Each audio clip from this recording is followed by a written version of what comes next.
Okay, there you go. All right, how about that? I get a notification as soon as you press that button, Tony. That's pretty efficient. Well done.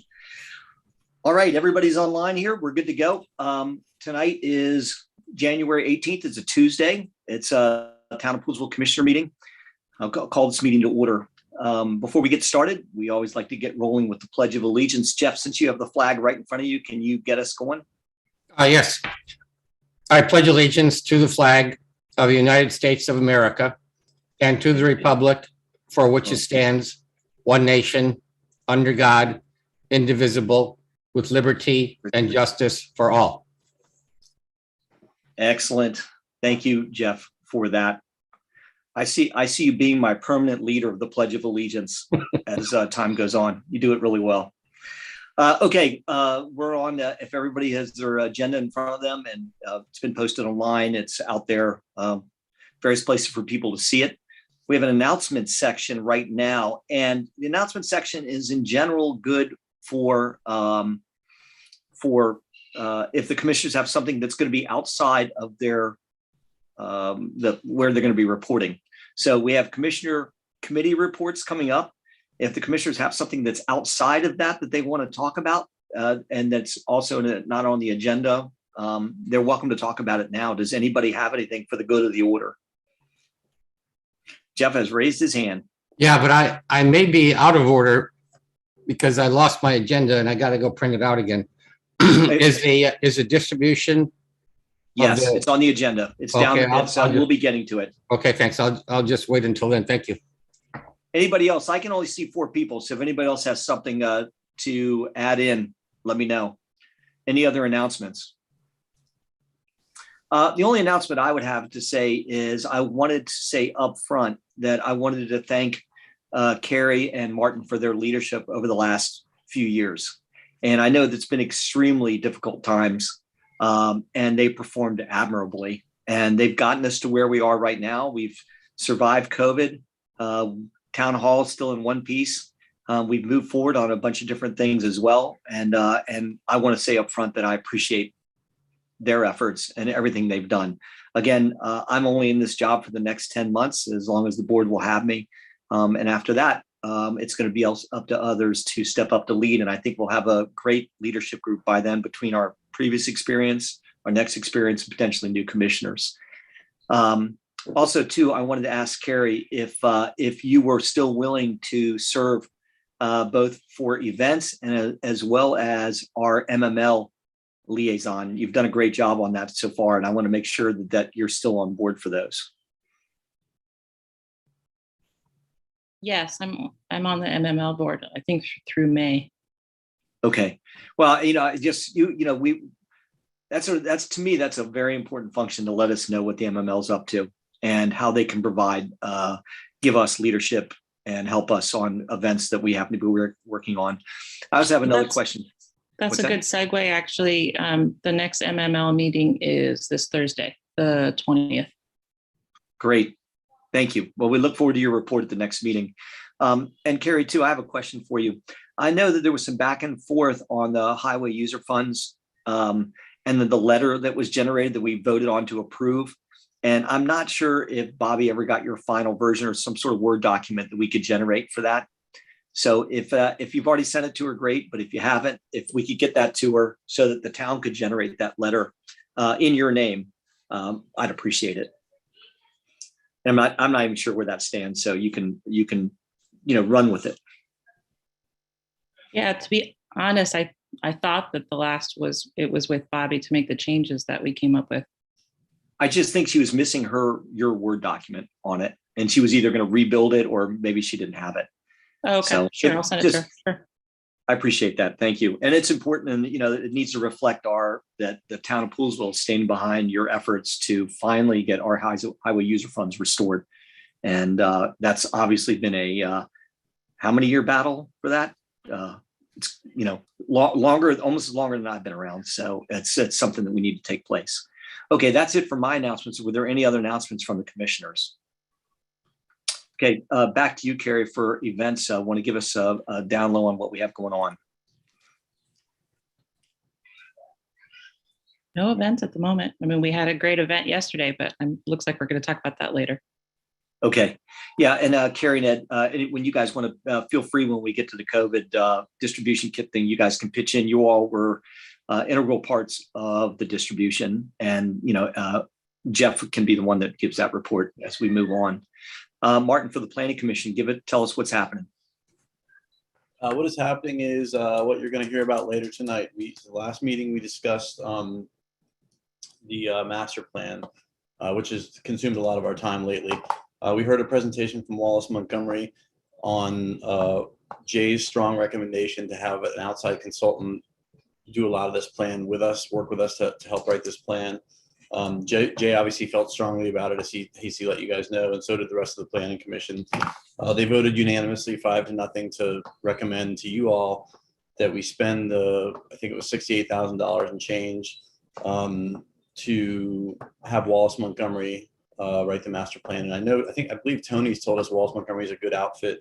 And so far, what they've done with us in the Planning Commission has been good work. They help us write a survey that's going to be going out shortly. So they've done good. And Lexi pointed out correctly that, there was some talk about us writing our own master plan, that Wallace Montgomery is estimating this to take like 520 hours or 540 hours, something like that, of work. So between all that work and the expertise that we need to do this, I think it makes a lot of sense for us to utilize them, but we'll talk about that later and vote on it. So that's all I've got. Okay, very good. Yes, I know it's been time consuming so far, and I appreciate the direction. It seems like you have the full support of the Planning Commission, which we value. So thank you for that. Ed, fair access to sustainable Poolesville. All right, I'll let you talk about fair access. I'll go right about sustainable Poolesville. We're going to meet on Thursday. And so at the next commissioners meeting, I'll give an update for what comes out of our meeting on Thursday. Any idea what's on the agenda? Not yet. Okay, yeah, I know you've been busy. Agenda come out, and then I'll share. Well, what I like is some of our committees, to anybody that's out there listening, their action items are not as immediate. So with those action items not being as immediate, we can hopefully, get there's some long-term planning in there, and sustainable Poolesville to me is always a long-term scenario. So well done, and we look forward to hearing your report. Jeff, I'm going to skip to you before I get to fair access. If you don't mind, talk to us about parks, recreation, and streets, please. Okay, I have several things. Thanks, Jim. I have several things to report on. And we had our Parks Board meeting on January the 5th. And we talked about the priorities for 2022. And Preston made a suggestion, which I wholeheartely agree with, that safety items should be at the top of the priority list. And there of course were other things, but safety items kind of took the order. So we would want to come back with a plan for flashing lights. And I'm not sure if I wrote this in exactly the order that Preston mentioned it, but across from the swimming pool where Stony Springs entrance is, that's an area where a lot of young folks are running across the road. There's no path there. There's no crosswalk there. And we feel that's an important place to have the flashing lights. Likewise, we also mentioned at Wooten and Fisher, there's of course during the school, there's a crossing guard there, and there is a crosswalk there, of course. But we think that that's also kind of a high traffic area because folks are going from the residential area over to the shopping and whatnot. And I see it in a lot of folks, carrying shopping bags or walking back and forth and that kind of stuff. So I think that's important as well. And also Fisher and Elgin.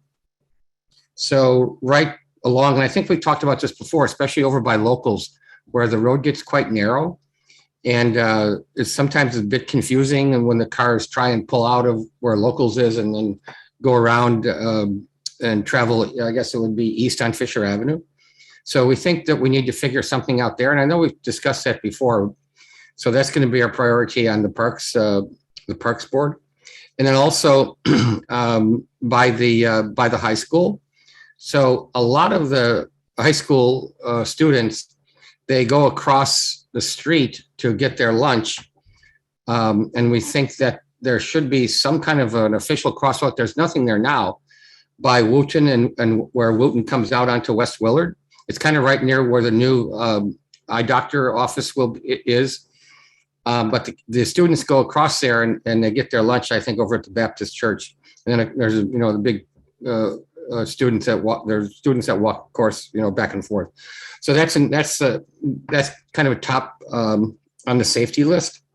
Also bike racks. So we made a list of the locations that either need additional bike racks or additional bike racks, or places that don't have any bike racks at all. And I have a list of that, so I can write it down and send it in.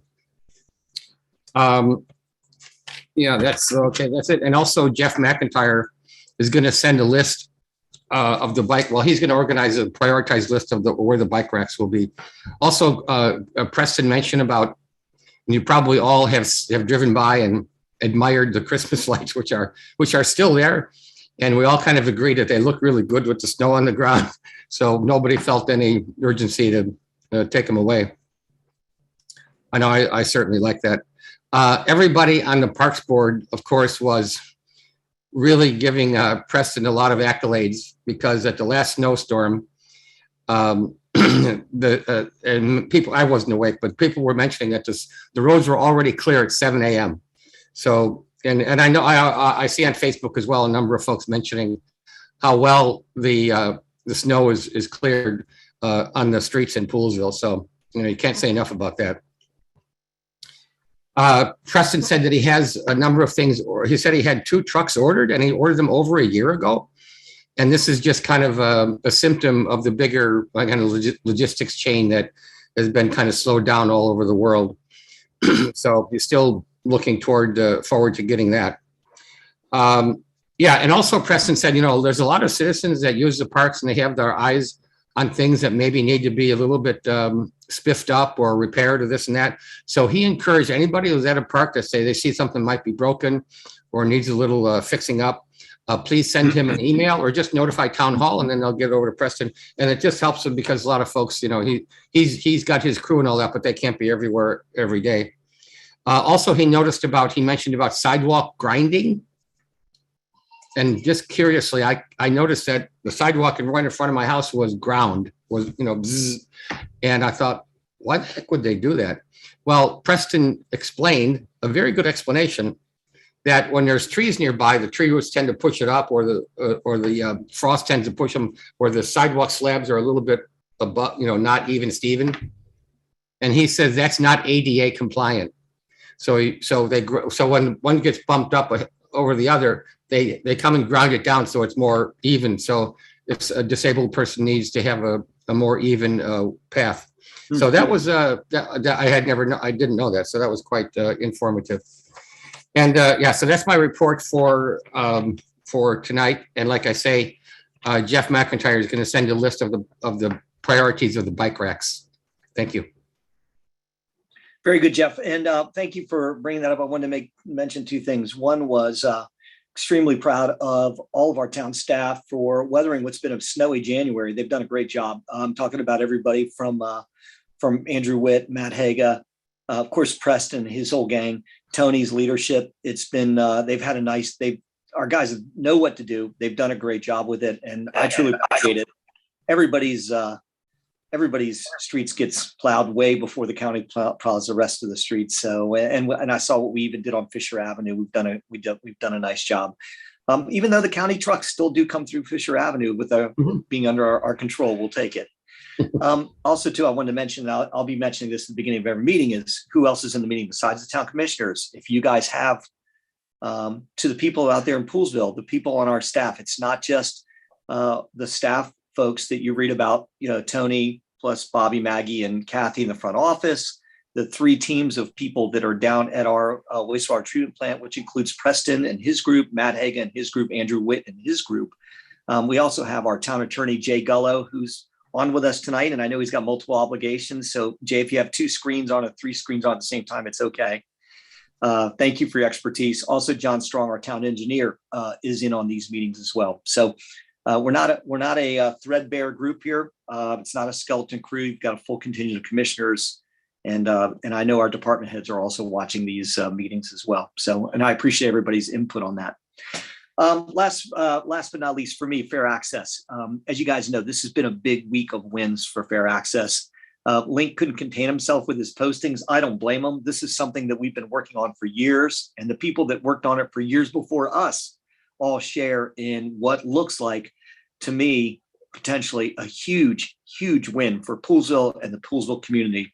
We went from the possibility of Poolesville potentially being considered for shutdown at one point a few years ago to now, under the most recent developments, that we have what's almost an all-new Poolesville High School with the funding for the gym that we've been looking for.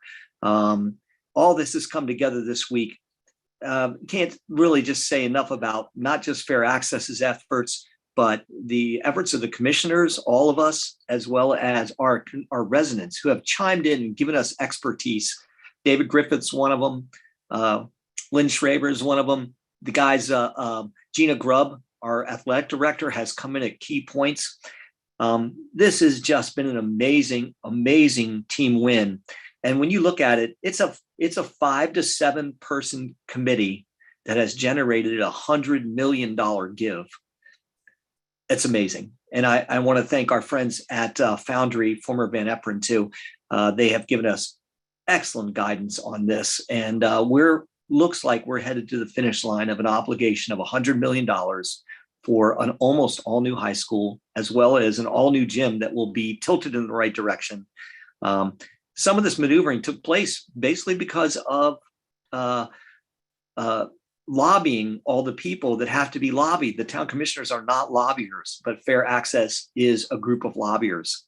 And what we do is we've gotten a hold of the right politicians and the right elected officials. We've been super polite about it, but we've been forthright, and we've stayed on top of them. So as a result, and thanks to the commitment of Mark Elrich, thanks to the commitment of Andrew Friedson, we had Greg Wims with us. Jeff will talk more about, and Ed can talk about more about Greg Wims when we get into the COVID distribution. This has been an amazing team effort. Again, 5 to 7 people, all the people that came before us, and the dedication of the commissioners to also devote the money to it, to recognize that we are getting $100 million commitment from the county to build us a new school. I don't think that'll ever happen again. Hopefully we don't need it to happen again. A couple other things on the notes. And by the way, if you witnessed the Board of Education meeting, they actually had a carve out to talk about Poolesville High School. They've never done that before. They put us aside to talk about us. It wasn't just a blanket acceptance and budget, bang the gavel and the budget's been allocated. No, they pulled us aside to talk about how Build Back Better funding would come to Poolesville in order to give us the gym that we absolutely require for our athletes. Also in the budget for the county is the money for a POR, which is basically a study for a community center. So if you're going to build a community center, you have to have a POR in place. The POR is something that we're going to help the county generate. And basically what that does is make a case for a community center in the long term for Poolesville. You can't get funding unless you have a POR. So they've gotten funding for the POR study themselves. That's money that has to be in place. We're going to do the legwork and do what we need to do to get that community center. It could end up being built almost at the same time as the high school if we play our cards right. Again, we talk about all of our relationship building. This is what's yielded it. So thanks to all the commissioners for all their efforts who have pounded our elected officials and work with us to step up when we need to. That includes our citizens, includes Jerry Klobakowski, includes our other members of the community that have contributed. Last but not least, this is a win for all of Poolesville. The Mark Elrich's county executive budget just came out. And the funding is definitely in place for a complete rebuilding of the Poolesville Lodge at the Poolesville Golf Course to turn it into the Grape Crush facility. And Grape Crush facility, the plan is to have, and you can read about it, it's out there, just Google it, talks about how this Grape Crush facility is going to be basically it's going to be a great tourism thing for us, period. And this is some of the people out there probably love this aspect of it, that we don't have to add any residents or houses, but at the same time, we can have more people come into town, spend money, and help our commercial district be more profitable, more upstanding. So read about it. It's funded. This is another thing that Fair Access has taken on over the years. This is another thing that town commissioners, I think Carrie testified down at the state capitol. I know I did, Val did several times. And this is a big win for us as far as I'm concerned. So the Poolesville Golf Course, not only does it not go away, which it was in danger of, but it's been invested in and now will be something that's going to be a huge draw for us.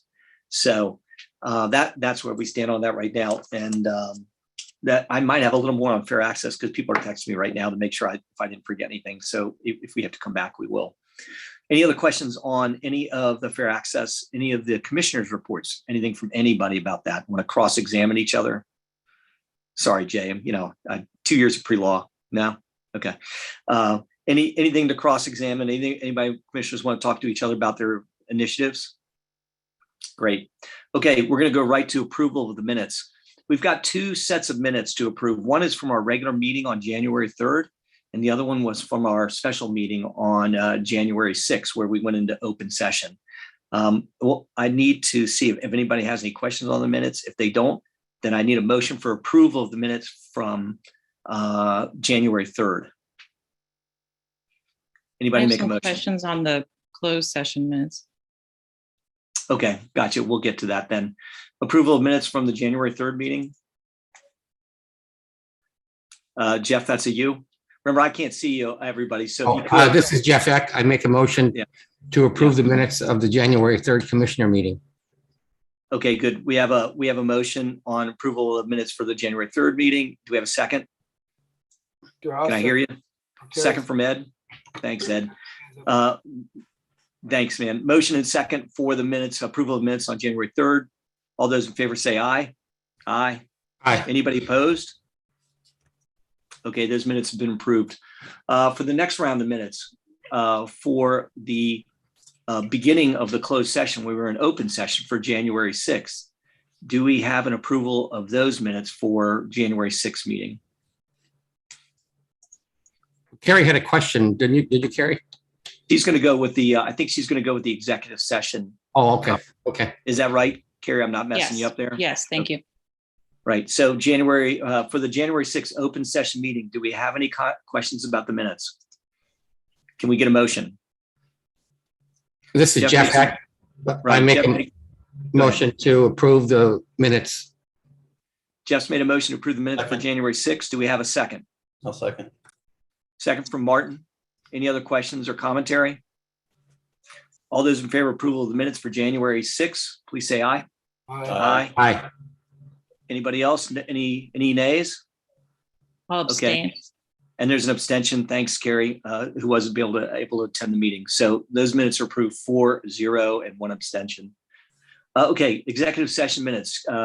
We will, Carrie, before we get to your questions, let's open with questions. Do you have questions on it? I'm sorry, did you say to go ahead? Yes, go ahead. Thanks. Okay, so I have a couple of questions about the minutes from the closed session on January 6th. The first piece of business was regarding a harassment complaint.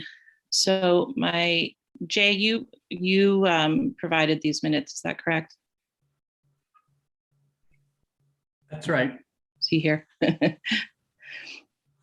So my question is for Jay, was there a resolution to the harassment complaint?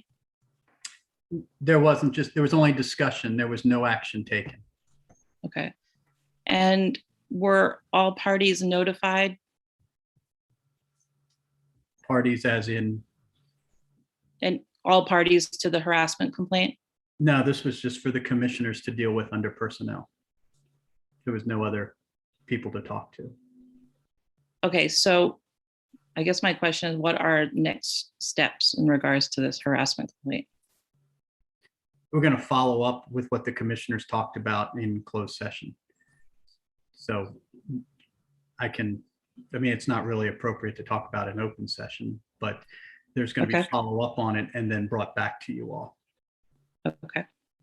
Thank you. There was more, and investigation is the wrong word. How about legwork? There was more legwork that had to be done to find information. Okay, thank you. And the second piece of business was to take a vote on adopting the terms of the town manager's part-time position as outlined in the memo by Tony himself. And so the minutes read that the adoption of the terms did happen. Commissioner Eck made the motion and Commissioner Radigan seconded the motion to adopt it. And in fact, the vote was unanimous. Is that right, Jay? That's correct. 4-0. You were not present. Okay. Actually, correct. I'm sorry.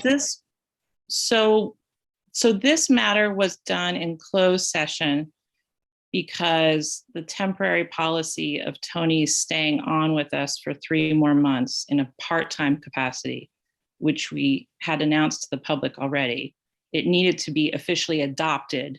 And because it was dealing with personnel issues, it was done in closed session. Is that right, Jay?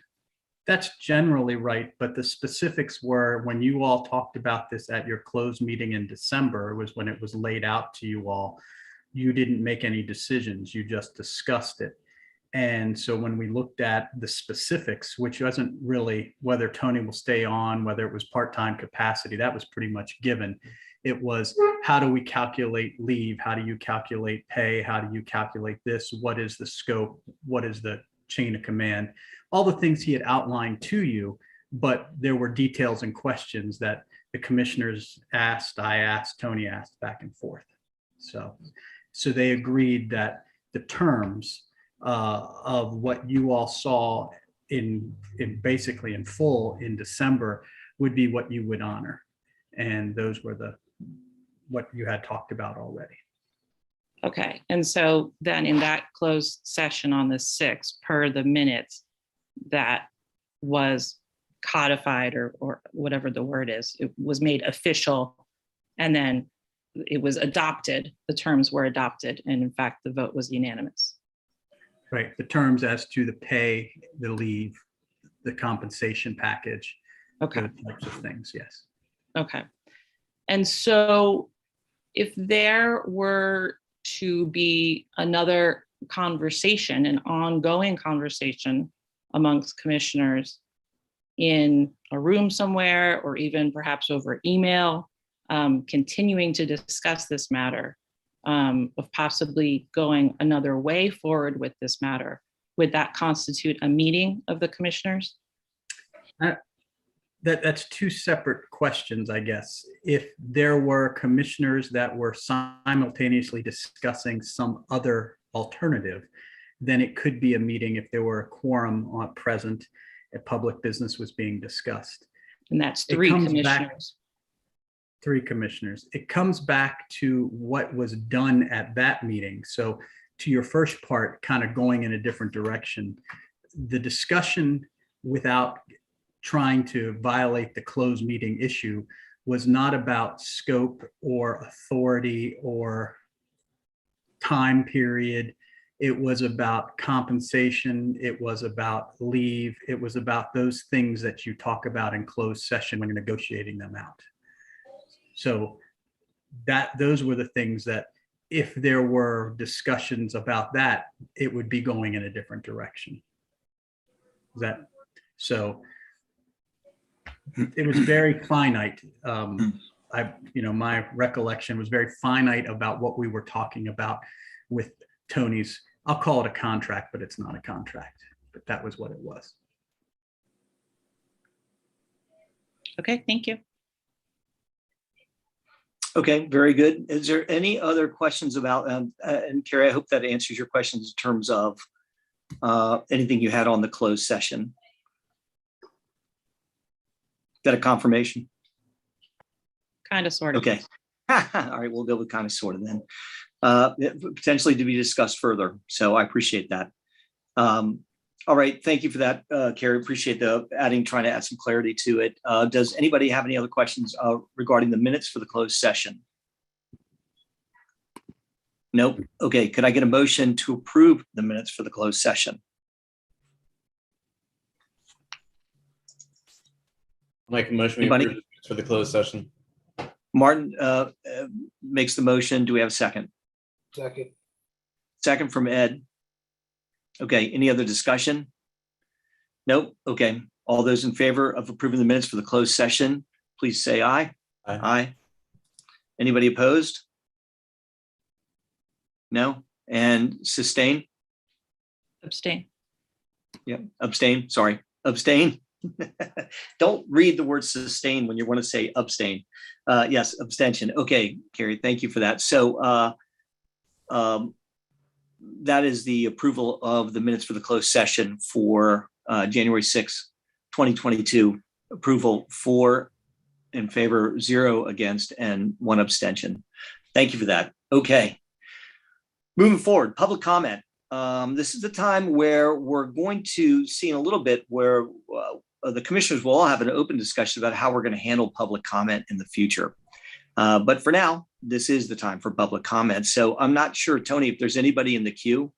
I did invite some people to join in today if they wanted to. I know that's against where we've kind of been in the past, but I want to make sure there was plenty of discussion on Facebook and other places that, I want to make sure that people in the future just have their say, period. If we can deal with it within a reasonable time period, then we're going to deal with it during the meetings. If we can't, then we'll put them off and we'll try to make sure that we answer their questions and concerns in the future. So if there's no one on for public comment right now, then we will move on to the next part of our business, which is old business, which is really just what I was just talking about just now.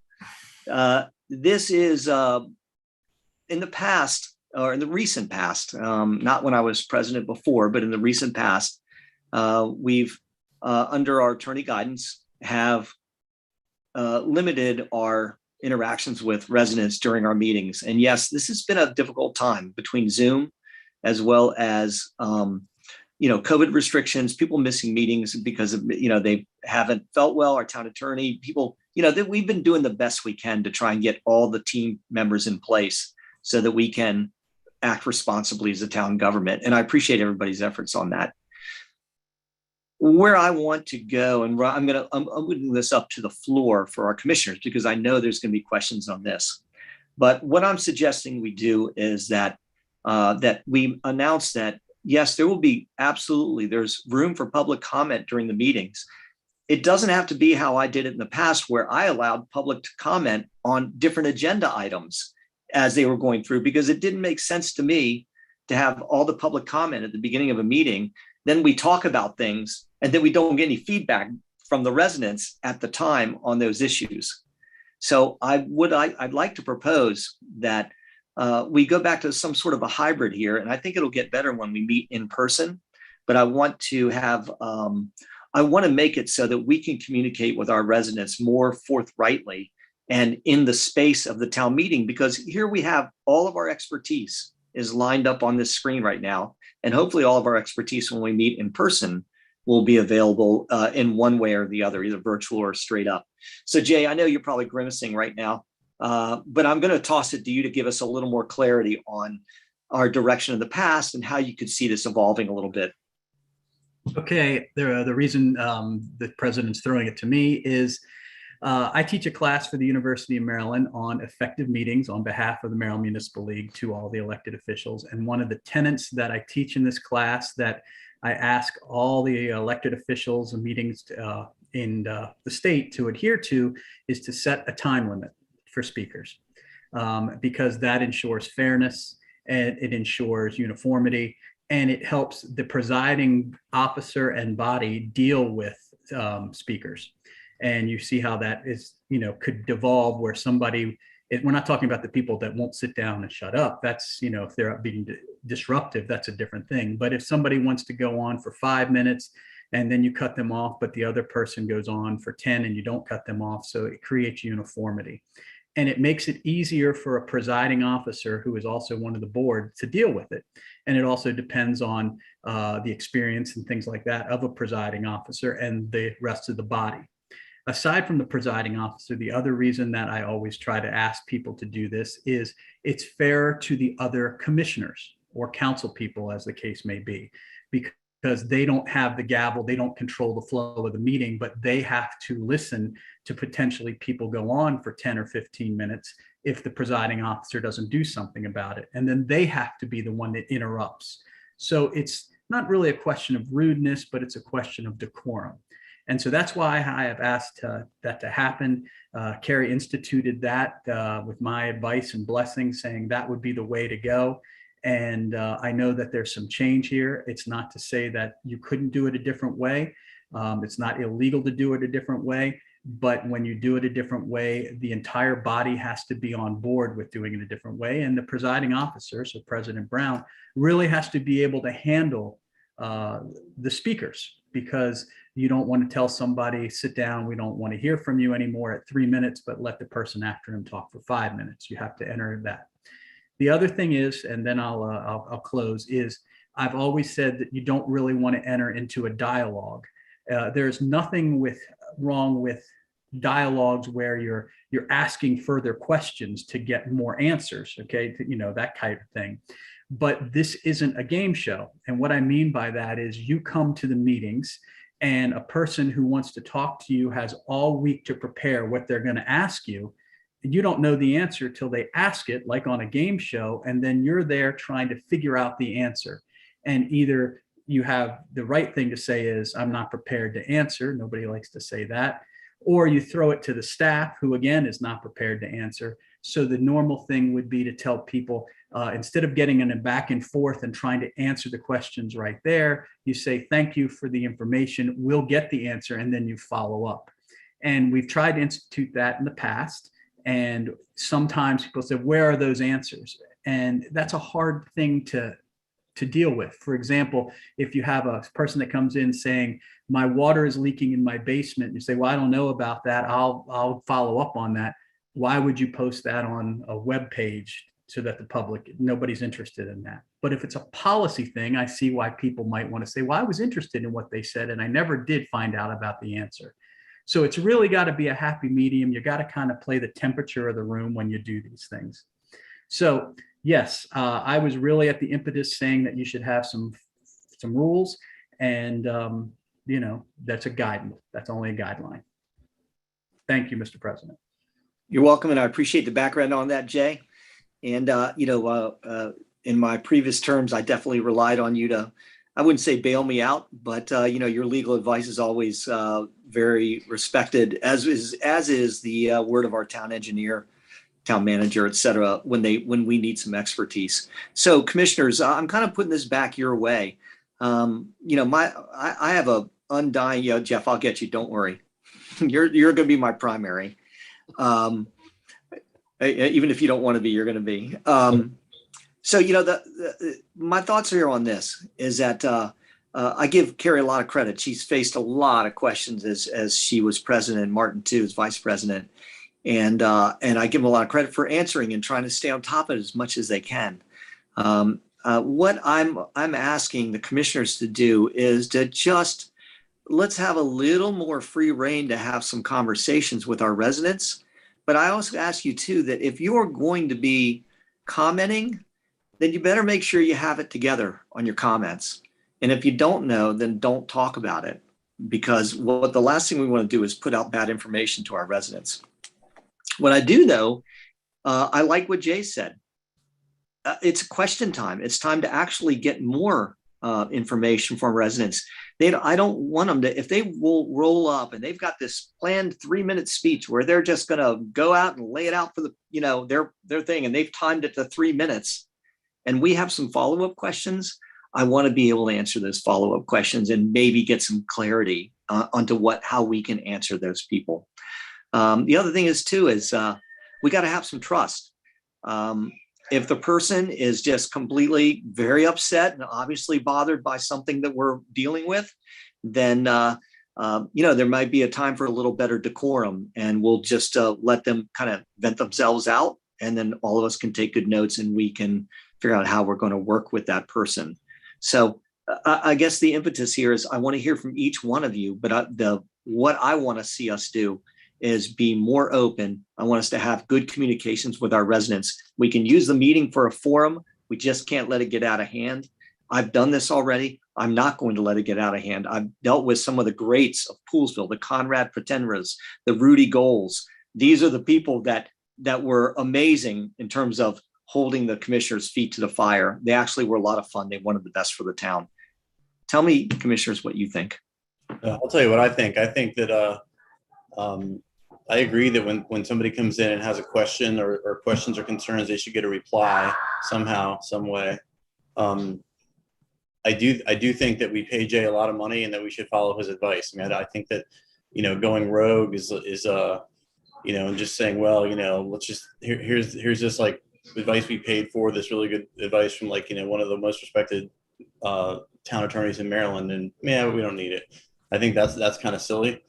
I think there's a way you can do both. I think there's a way you can, certainly if somebody gives a 3-minute spiel and we have follow-up questions, that seems in bounds to me, which I think Jay alluded to, but I think, we need to go on the advice of our attorney.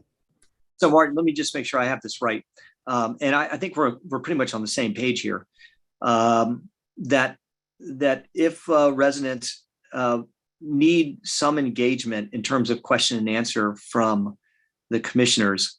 And by the way, I want this is not just because I've been doing this for a long time, doesn't mean I have the right answers. I want all the commissioners to feel free to have commentary. And I would say follow-up question is fair when needed from residents. Yeah, that's fine by me. I just don't want to see a dialogue devolve into an argument, something like that. Like, and if they said, if somebody calls in and they're polite and they have a nice dialogue, that's wonderful. But if the next person calls in and they're like irate, and you can't say, well, you can't have a dialogue when we just let that person last week have a dialogue. So I think we need to be consistent. I think we should follow our legal advice. Those are my thoughts. Understood and good feedback. Jeff, go ahead, baby. You're up. Yeah, thanks. So I did attend Jay's session, and at first when we first came on board and we were having public comment, and it was limited to 3 minutes, I was kind of wondering why is that, right?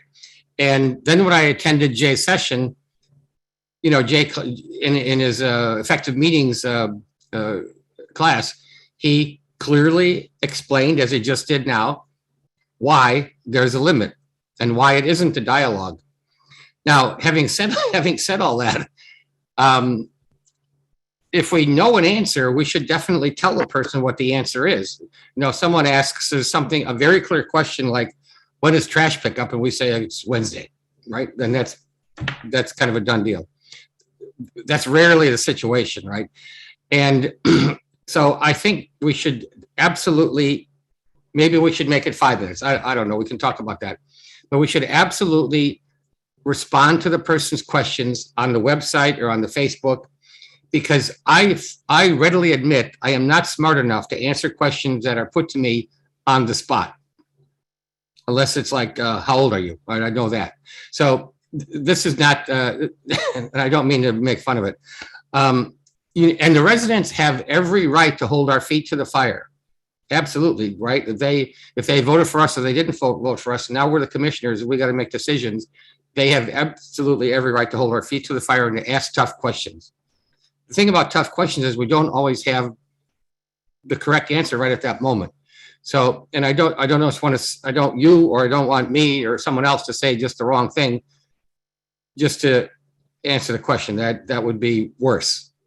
So I feel like we should make the comment period longer, but I'm just not sure if answering question, unless it's something very, very clear and has an easy answer, or not an easy answer, but a clear answer, that I'm perfectly okay to answering.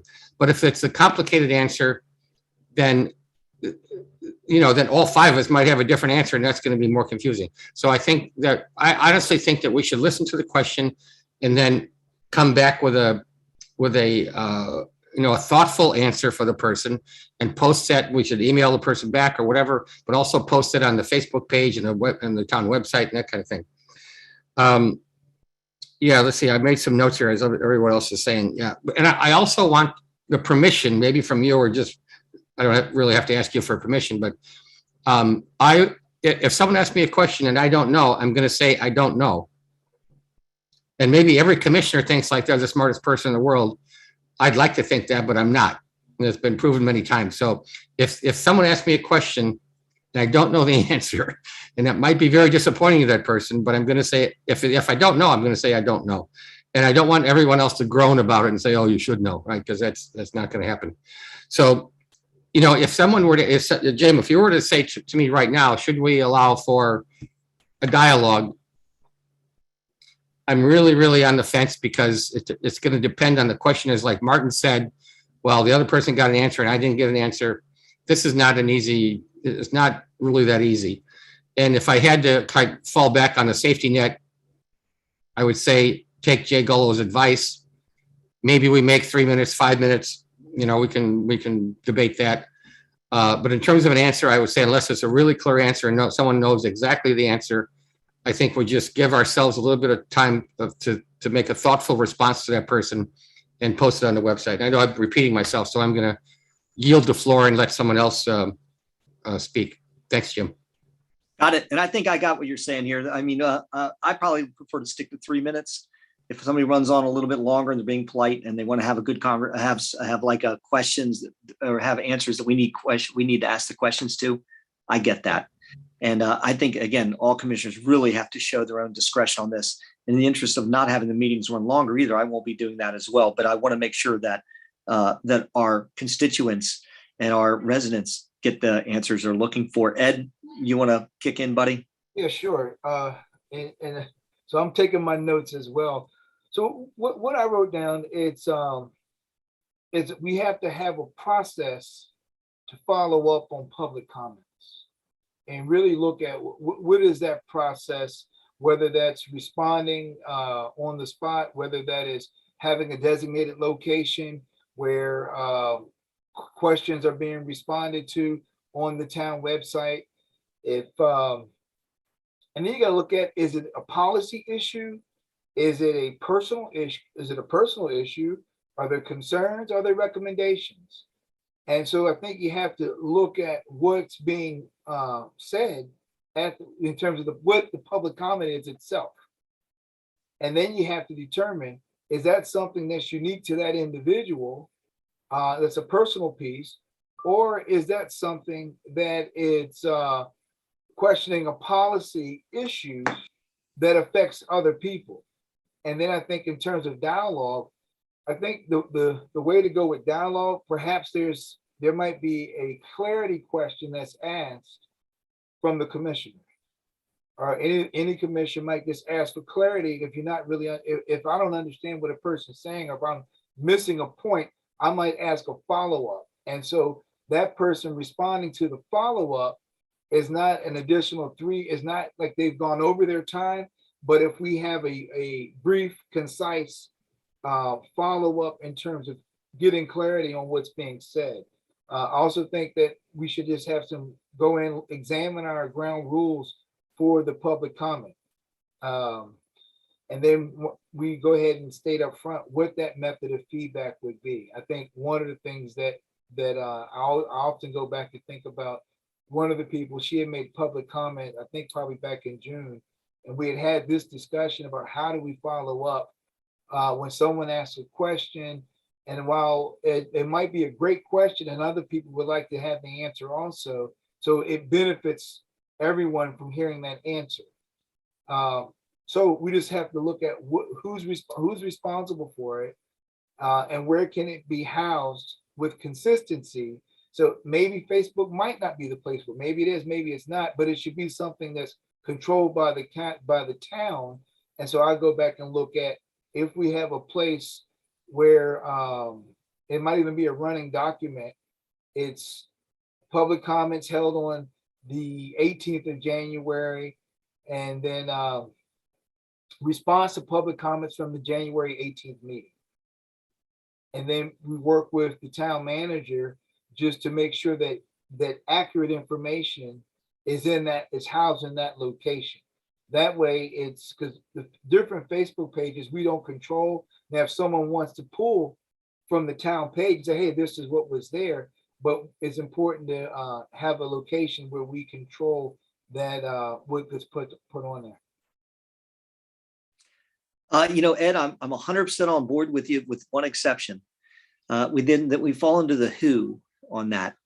And while I don't mind writing every single day on behalf of the town of Poolesville or working with our town commissioners to come up with answers, I do believe that if we have a chance to put some solving on something during a meeting, that's the best forum to put that solving down, because that's when it's being raised. That's when the people are on with us.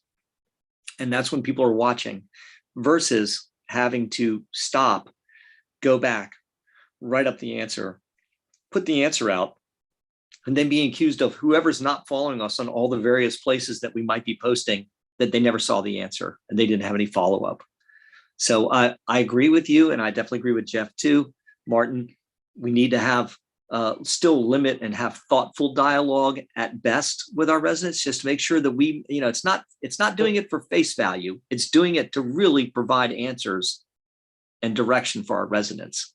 So Jim, why not let them speak for the designated amount of time, whatever that ends up being, and then thank you very much. They're dismissed. And then if we have an answer, we answer it. If we don't, we find a way to get it to them. Totally with it. But that avoids the back and forth of a potential argument, or things Right. potentially getting dicey. Yeah. Well, I can even tell you that's what Jay's suggesting too. So.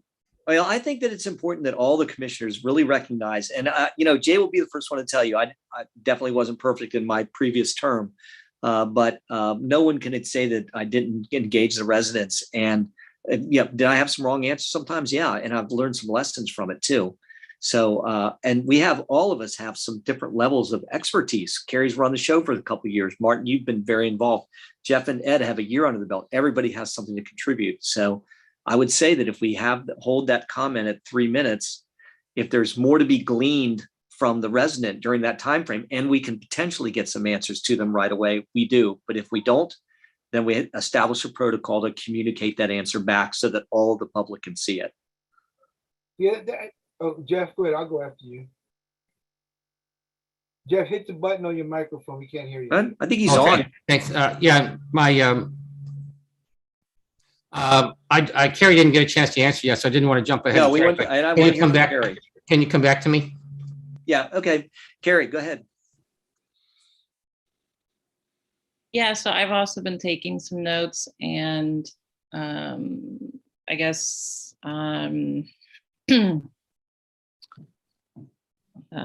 apologies. I did write a lot of this down, so I'm going to be reading somewhat and probably saying a few things that are going to be a little unpopular here. So I think this is a question of encouraging public engagement and providing transparency. Public comments from our community is just one example of that. Everyone who contacts me gets a response, and I'm hazarding a guess, but I think it's the same with all of you. A lot of time for me, it's in person, especially before COVID. Everyone who sends notes to our body gets a response. I think, as Jay stated in the past, the state of Maryland doesn't even require that we create a section of our business meetings to be reserved for public comment. So we're already doing something that, frankly, we're not required to do by state or local law, but we do it because it's the right thing to do. It's always the right thing to do, to hear what is on the minds of the people that we're representing. It's a question of ethics. It's not a question. It's not a legal question. Unfortunately, in my view, we've taken this idea of public involvement in the wrong direction, and in a very unethical one. We're supposed to be a representative government and give full credence to all of our residents, but we're supposed to hold our business meetings and do the best to direct our staff and to carry out our directives. Yet here in Poolesville, we actively allow a very select few members of the public to have an inordinate amount of influence over the members of this body, and over our town staff. Indeed, some of the community members who are given much too much influence and access are staff members themselves. This is the way it's been for the 3 years I've been here. I'm sure it's the way it's been for a very long time. It's, I'm sure it's something that's common in small towns across the country to have this sort of wink, wink, nudge, nudge relationship between certain community members and the public body, but it's a really old practice. It's really unethical in nature, and it needs to be addressed. Unfortunately, certain members of the public, because of their personal or even worse, their fiduciary relationship with certain members of the commission, are very happy to continue to influence, to intimidate, to bully, and to scare members of this board and the staff. And it's an extremely disturbing situation. There's a select group of folks who are not electeds, who might be former electeds, who might be developers, who might be current employees, who might be former employees, who may be people who hold the strings to communications mediums in this town, who really are running the show in the background. And do we need transparency here? Yeah, we certainly do. We need to be transparent about the fact that there's a few people behind the scenes influencing everything. We have many missing staff positions. Why that's been the case for so long is unclear. I can only guess that, again, it's about keeping the sphere of influence amongst, a few people. We have an attorney that's been here for 10 years. We have no real ethics program. We have no HR manual. The town doesn't even have a written contract with our attorney. We've been bearing the fact for years that we're completely subsidizing water and wastewater services. So yeah, we need a lot more transparency, more attention to being an official public body for our community, and not just a band of good old boys who shoot from the hip, or else we just shouldn't be a business. We shouldn't be an incorporated town. I mean, at all. We shouldn't be in the business of being that. It's a really big problem, and I guess I don't know how to solve it, but there it is. Carrie, thank you for that. Just two things I want to address on that too. One is, Jay, you mentioned the contract for Jay. Can you give us a little clarity on that? Carrie or Jay? Yeah, either one. All I know is that we have no contract with our attorney. Yeah, I can do that. That was for your benefit. So when I was the hire, I was the one who was selected. You went out to bid. You interviewed different attorneys. You picked me, and when it came on board, we agreed to an hourly rate and the terms related to that, and that was it. I gave you a letter agreement that said, if you don't like my services, you give me notice and you pay anything that you owe me. And if I don't like you as a client, I tell you that, and you pay anything that you owe me, and that's it. So that is our letter agreement, which is typical in the legal world. There really isn't a contract, so to speak, because if you terminated me, I wouldn't get severance. I'd be up for negotiating that with you, but that's unusual that there would be a contract that would say what would happen if I left. I would just leave. So certainly we could formalize that, but most attorneys just do it by a letter arrangement. I'm here at your pleasure. And at will across the board on both sides, correct? Yeah, it's at will for both of us. And I don't believe there's a notice period. You take the vote, and I would leave, or I would give you notice and say, I'm done. And it's an hourly rate that you agreed to, and you pay me by the hour for the services that you dictate I do. And that's important to realize, is that the bill that you pay is decided by you. If you want me to do work, you pay for it. And it's not my obligation, or is it appropriate for me to do work for you that isn't tasked? You wouldn't expect that. So, right. So that's how that and, works. Yeah, thank you for that, Jay. Anybody have any questions for Jay about that? Jeff, go ahead. We're a little off topic here but I want to answer where Carrie is on a couple of these. Go ahead. No, I didn't have a question about Jay or that topic. I wanted to get back on the subject and add my additional 2 cents, but yeah. Okay, hold on to your 2 cents just for a second. Carrie, there was one other thing you mentioned about contract wise too, and I can't remember what it was. The one with Jay struck me, but there was some other mention right at the tail end of something that we needed to tackle. Can't remember what it was. One of the things she said, not to answer for you, Carrie, but Sure. we need is the HR manual. I mean, that's a great point that she made. Right. I don't think we have an HR service now, so we should get that manual done, because the previous one was more or less, I mean, I won't say non-existent, but it was very thin. Let's just say that. And I don't think it protected the town. Right. I mean, the function of HR is to protect the town, protect the staff, but ultimately protect the town. And I don't think that HR document protects the town very much. So. So Martin, to address that, hang on for 1 minute, Ed. To address that, we'll be talking about that with the town manager direction. And I'm sure Tony's going to be talking to us about the HR manual. So Ed, go ahead. No, I was going to say, I thought that HR manual is on the way, is in the works, but I'll wait for Tony's report. Okay, very good. Jeff, go ahead. Yeah, well, a while back, I think Martin suggested, or maybe it was Ed, that we have some public sessions. Maybe it's a Zoom meeting nowadays, or maybe it's, out in Wayland Commons or at the picnic table or just whatever. But I always thought that was a good idea. And I don't know if we ever really, pursued that and really took it up. I'm kind of keen to do that. And I guess we just need to do it 2 commissioners at a time or something, so we don't violate the Open Meeting Act. But I think it's a good idea just to let folks, sit around the picnic table and chat, and people could take notes, and you don't necessarily have to commit the town to something, commit the town to do something or not to do something.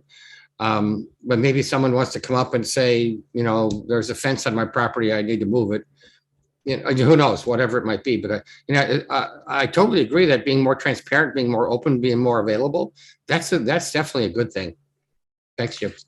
You got it, Jeff. And Ed, you were, I know that we've had some discussions about this too. You want to elaborate on what Jeff just talked about? I go back to when it first started, that I do see value in providing a forum where we can listen to what the residents say, where we're not so caught into that 3 minutes on a business meeting night. I think what had happened when we did do it, it was an unofficial, at that time, it was an unofficial, but listen and learn. There were some issues, a lot of energy around some things that were happening. And so Martin and I I'd set up the Zoom. Martin and I were on that Zoom, and we had a pretty good turnout, and we listened to residents. Everyone had different opinions, but we were able to listen and then hear what was going on. I think that's important to be able to do that. I also think that we should go through, Jeff, I did mention that before, is that perhaps we could schedule different commissioners, 2 at a time or 1 commissioner, but it's having a forum. It might be a dedicated topic. It might be something that's focused on a particular issue. And then from there, it's Jay could give us, I think Jay already did this, but I think we can go back and look at some guidelines that he had given us to make sure that we are operating in a responsible way. But I see a lot of value in doing something like that.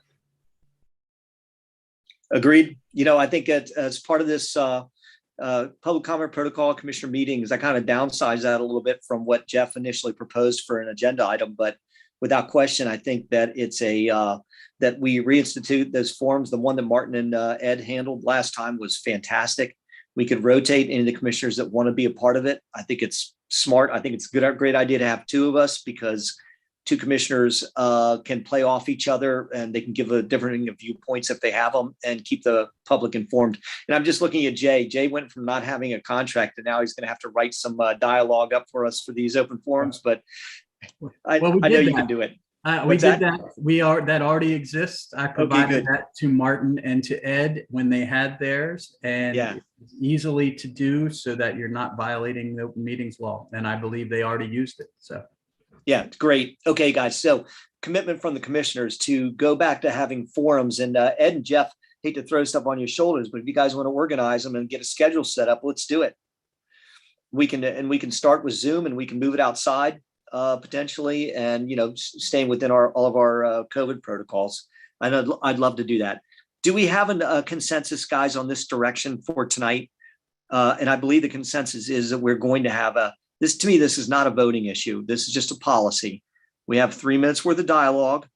If residents get 3 minutes, If they go over a little bit and everything's going okay, they get to serve their time out. And if we can give them answers on something right away that we know for a fact, great. If we can't, then we get back to a protocol of asking the questions we need to ask so that we can give them complete answers. And we'll develop a method for posting those answers, whether it's on Facebook.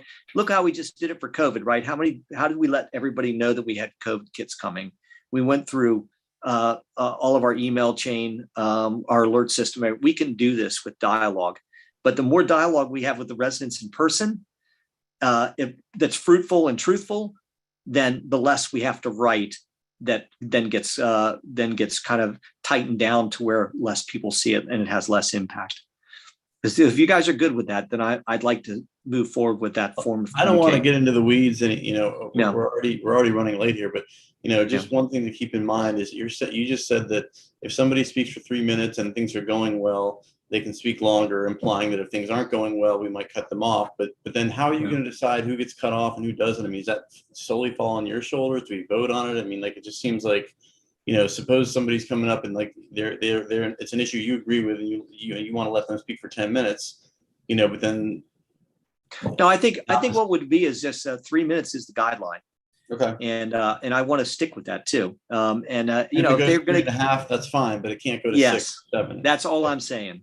All right. That's all I'm saying. And if they do it in 1 minute and they want to have some, and we have questions for them, or we can give them easy answers, then we'll use up their other 2 minutes doing that. But we once they speak their piece, we let them go, and then we address the questions. Unless we need more Unless questions there's an to ask immediate them. follow-up question, but that prevents the Correct. back and forth. Yeah. Okay. I think that's fair. Yep. Everybody good with that? Yeah, yeah. I'm good with that. Okay. Sorry, guys. We are going to run a little long for our first few meetings. Then we'll get in this groove and we won't be as long trying to figure out policy issues. Okay. That's where we've made a decision on that. And thank you, everybody, for consensus on that in general. And then also, too, Carrie, we'll want to talk a little bit more about some of the things that you brought up in your part of the Oprah meeting. I've got some specific questions, but I'll hit you up offline on those. Okay.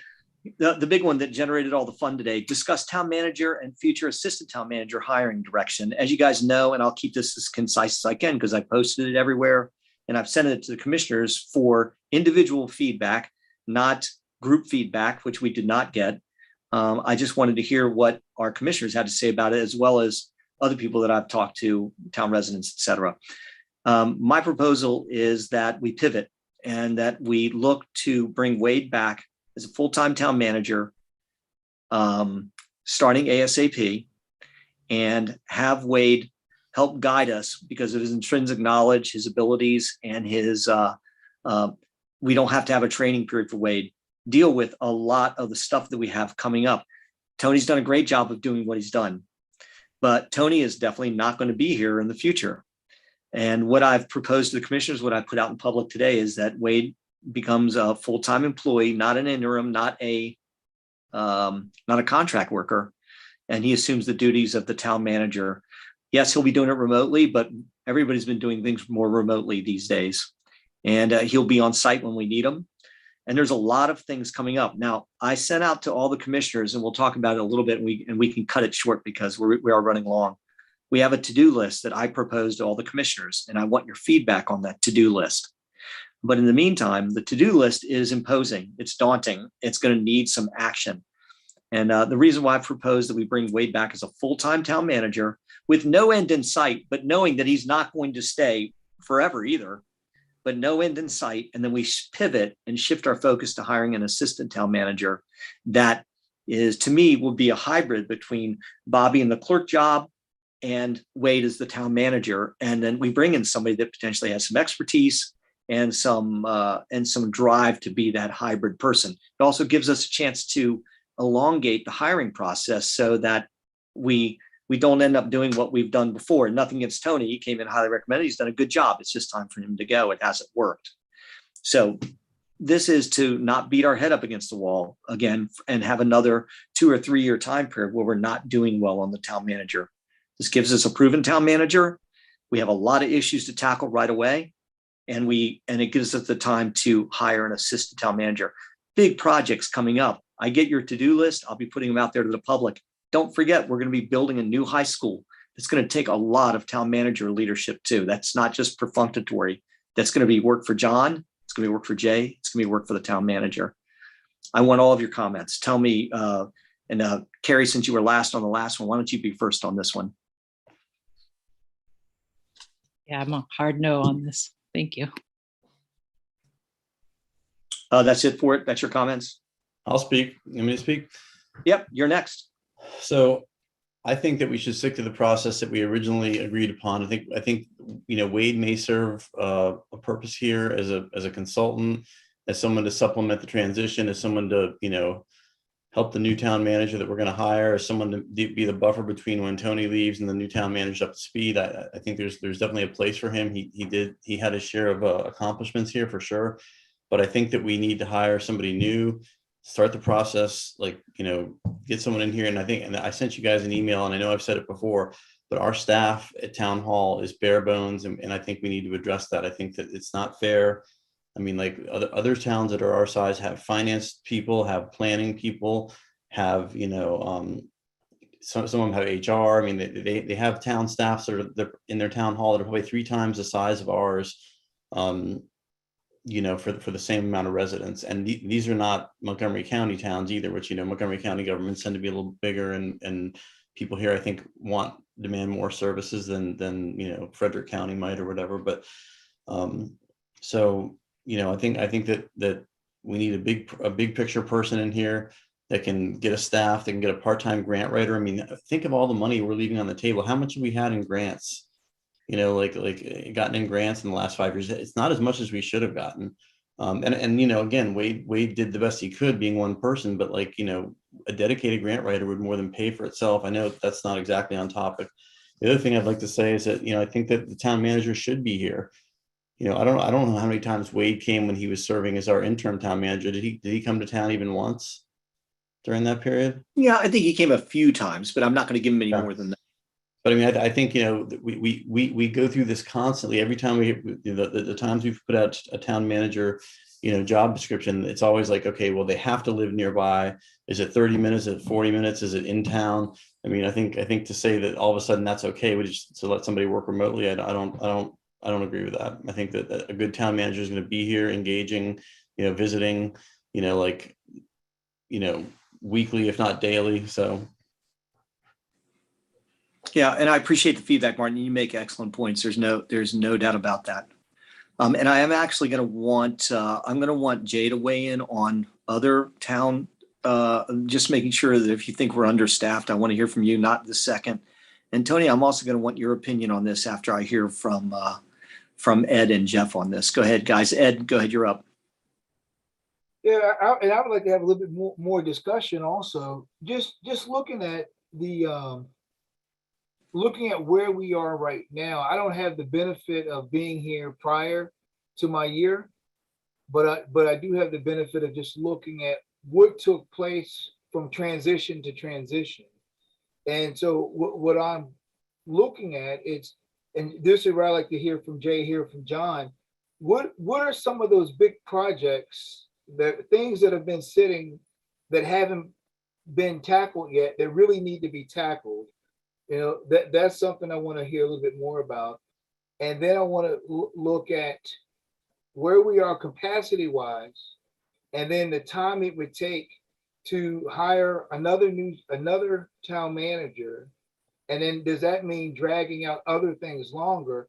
And then what's the risks that are involved if we begin to drag other things out longer that should have been taken care of even prior to Tony's arrival? And so I like to get that piece first as I'm listening, and I'm listening to everyone's thoughts and mulling it over. So Jim, is all right with it? I want to ask Jay or John, just from your perspective, what do you see as some things that need to be tackled that haven't been tackled that are time sensitive? You want me to go first? Yeah, Jay. Yeah, go Jay. You're up. Okay, so I'd call these like operational issues, ones that other people are waiting on us to make decisions. The Westerly Grove development needs to be addressed in some manner. There's a lot of infrastructure. You're building infrastructure. It's not following according to our written agreements. We're managing it. but there needs to be decision and guidance, and it's almost a hands-on type of thing. If I didn't have John out there to be the eyes and ears, I don't know what we would do about trying to keep them in line. So that is critical as far as I'm concerned. We have a couple of the other pending issues, and I think you have a list of this. The issues that deal with what has to be done right now, that once we give an answer, there's pending board and zoning appeals cases that have to be addressed. And those are the ones that come to mind immediately. There's some things that should be addressed, which are like there's zoning issues, and they are not critical right now because nobody is dealing with them, but you have flaws in your zoning code that related to the food truck that we've been aware of, food trucks for about 18 months with no direction. The ones that you're operating are probably operating contrary to your code. Again, if nobody cares, that's fine, but it's not following the rules. You have a problem for your citizens with your sheds. I know this sounds like minor stuff, but not if you're the person that wants to build the shed, because we've had them come in and they have to go through a huge process that ends up in them being denied. We need direction on that. Those are operational issues. Strategic issues, ones that need to be figured out to move forward. These are far more important in my mind, but these aren't things that you can just decide. They need to be discussed and decided. One is the allocation of your water and sewer. The way it was done, the way it's currently laid out is incorrect. Okay, it's just not according to how you have done it. I'm not saying that we could have done something different, that we made a choice to go with A instead of B. I'm telling you that it was done incorrectly. It is not right, and that needs to be fixed. The way we finance things, that is also something that needs to be fixed. We finance everything almost on a cash basis or with state money. There's no private financing, and I don't want to get into a public finance thing, but that is not fair to the current residents to finance things with cash that last 30 to 40 years. So there's the allocation issue, there's the infrastructure issue, and then there is the entire master planning, but not just master plan. It's the subdivision of how do you want to see things grow, and those types of issues. They're far beyond what we can do. And I say we, I mean, John and I usually have our huddle every week about this. We could figure this out, but we need the coach to call the play. And right now you're all the coaches, and we don't have an understanding. You need to have an understanding of these issues before we can do them, if that makes any sense. So those are a couple from mine. John has probably a lot more operational issues too. Okay, John, what are you saying? Well, I think you have one of the biggest thing that's coming forth is the American Rescue Funds money. We're going to have to dispense with that money and land it on different projects.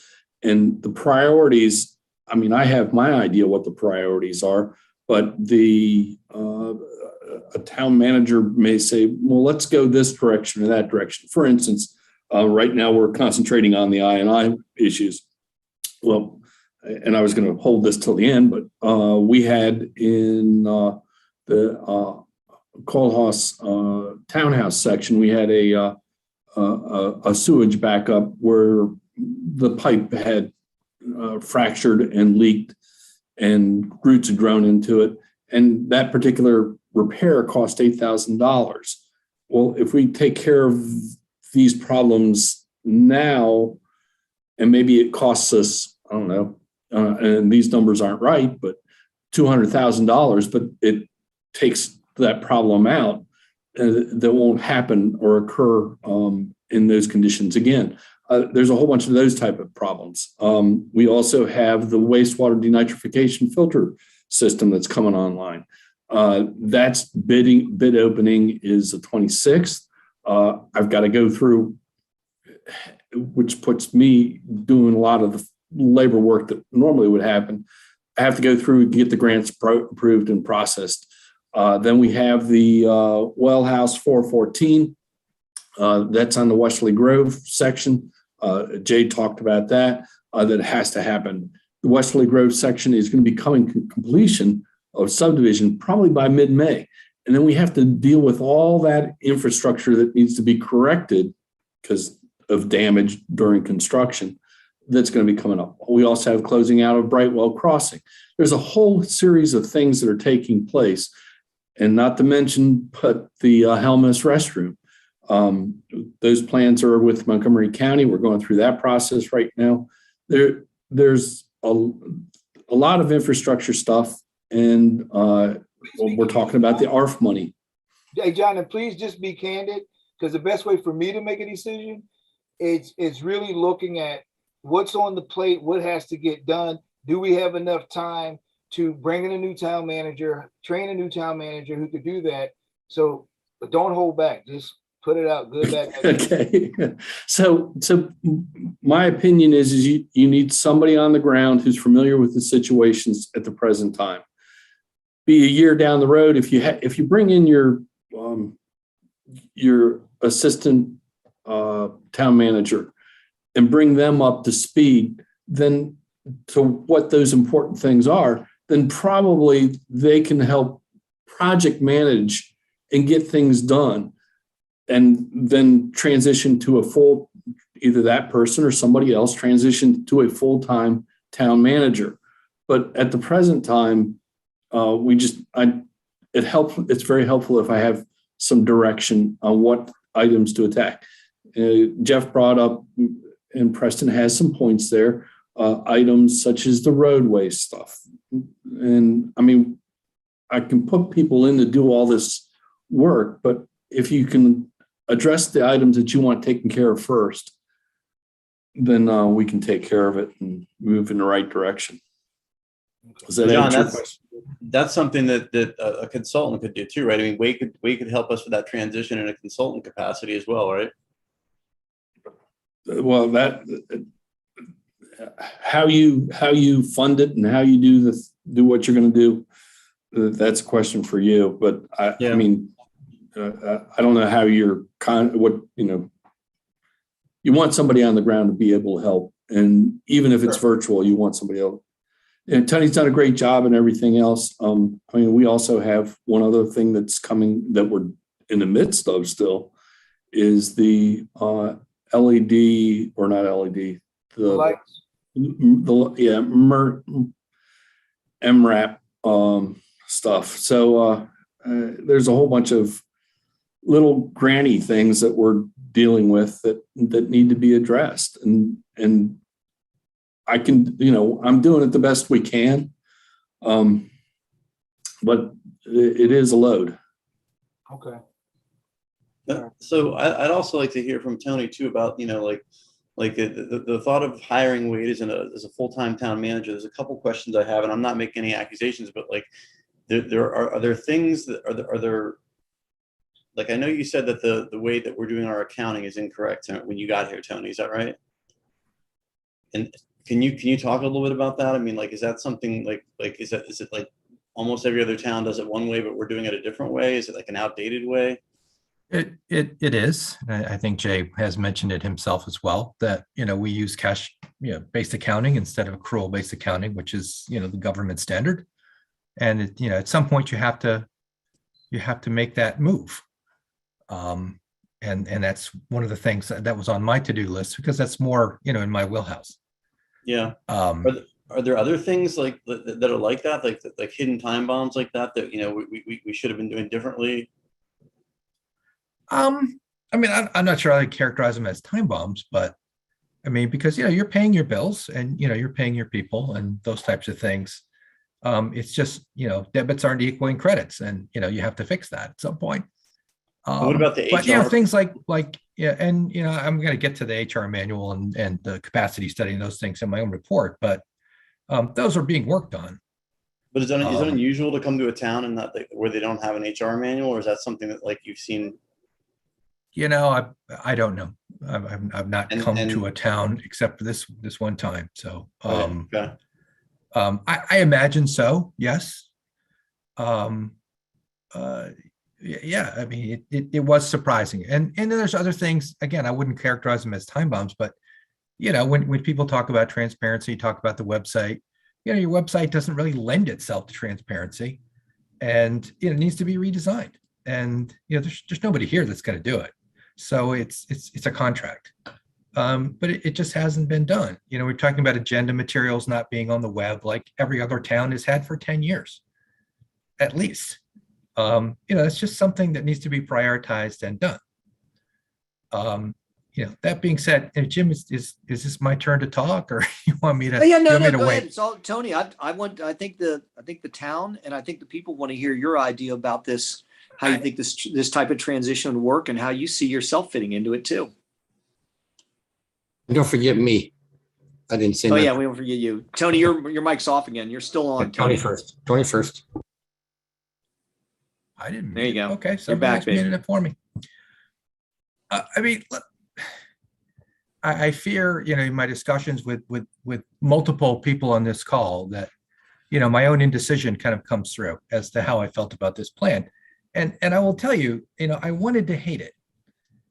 When I first saw it, I said, are you kidding me? There's no way that this could possibly work. But, to John's points, the capital projects, especially in water and sewer, and the amount of money that needs to get spent and the number of projects that need to happen, that's a major area that kind of led me to decide that, I wasn't a great match here, and which I just, told you all a number of times.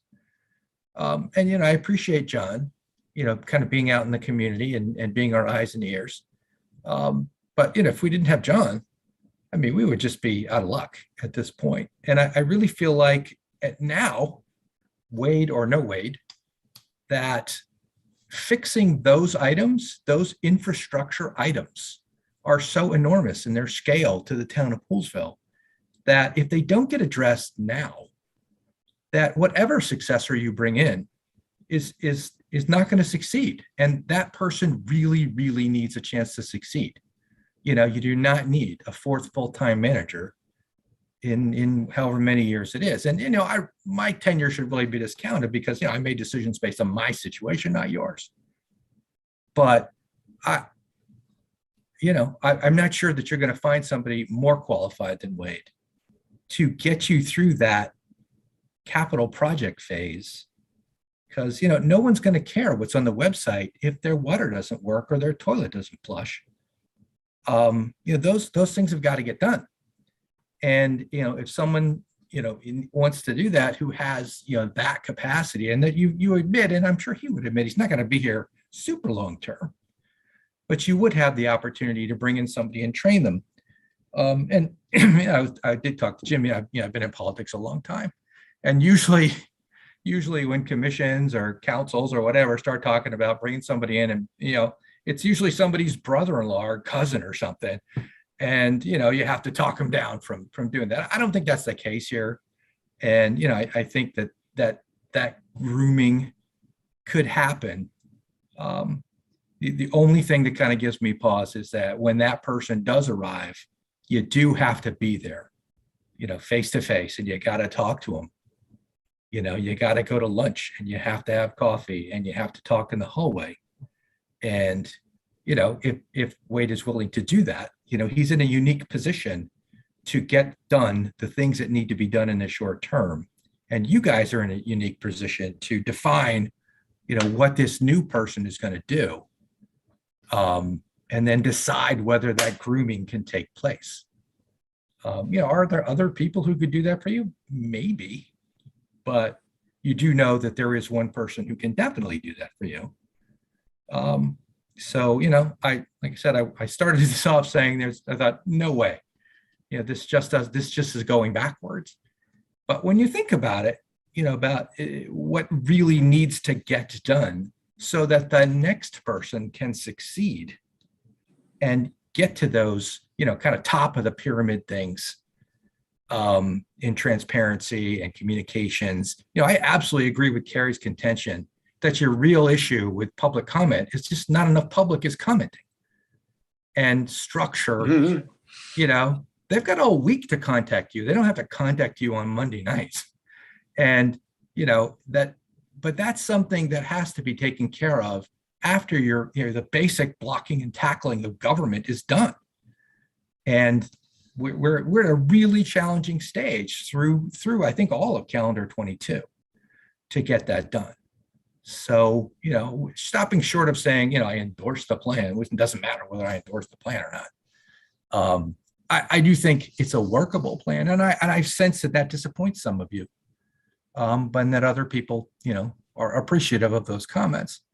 for my sake, I have, the five things on my list that we've been through before. Getting the employee survey to you, discussing the capacity study, which is Martin was talking about, that is underway, deciding, how many towns have other staff that exceed ours, et cetera, et cetera. Getting the employee handbook, which is in its second version already, probably needs to get about version 4 before it gets to you, but it'll get to you in the next, month or two.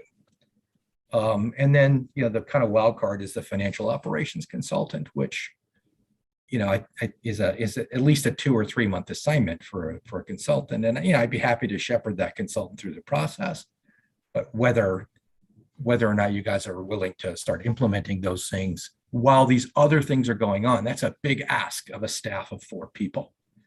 So, Yes, for sure. um, So, Tony, can I ask you a question? sure. Would you? So, if you were us, and you could do this one of 2 ways. You could hire Wade back with full benefits and a normal salary, and he'd be here indefinitely. Could be 5 years, could be 3 years, could be 10 years.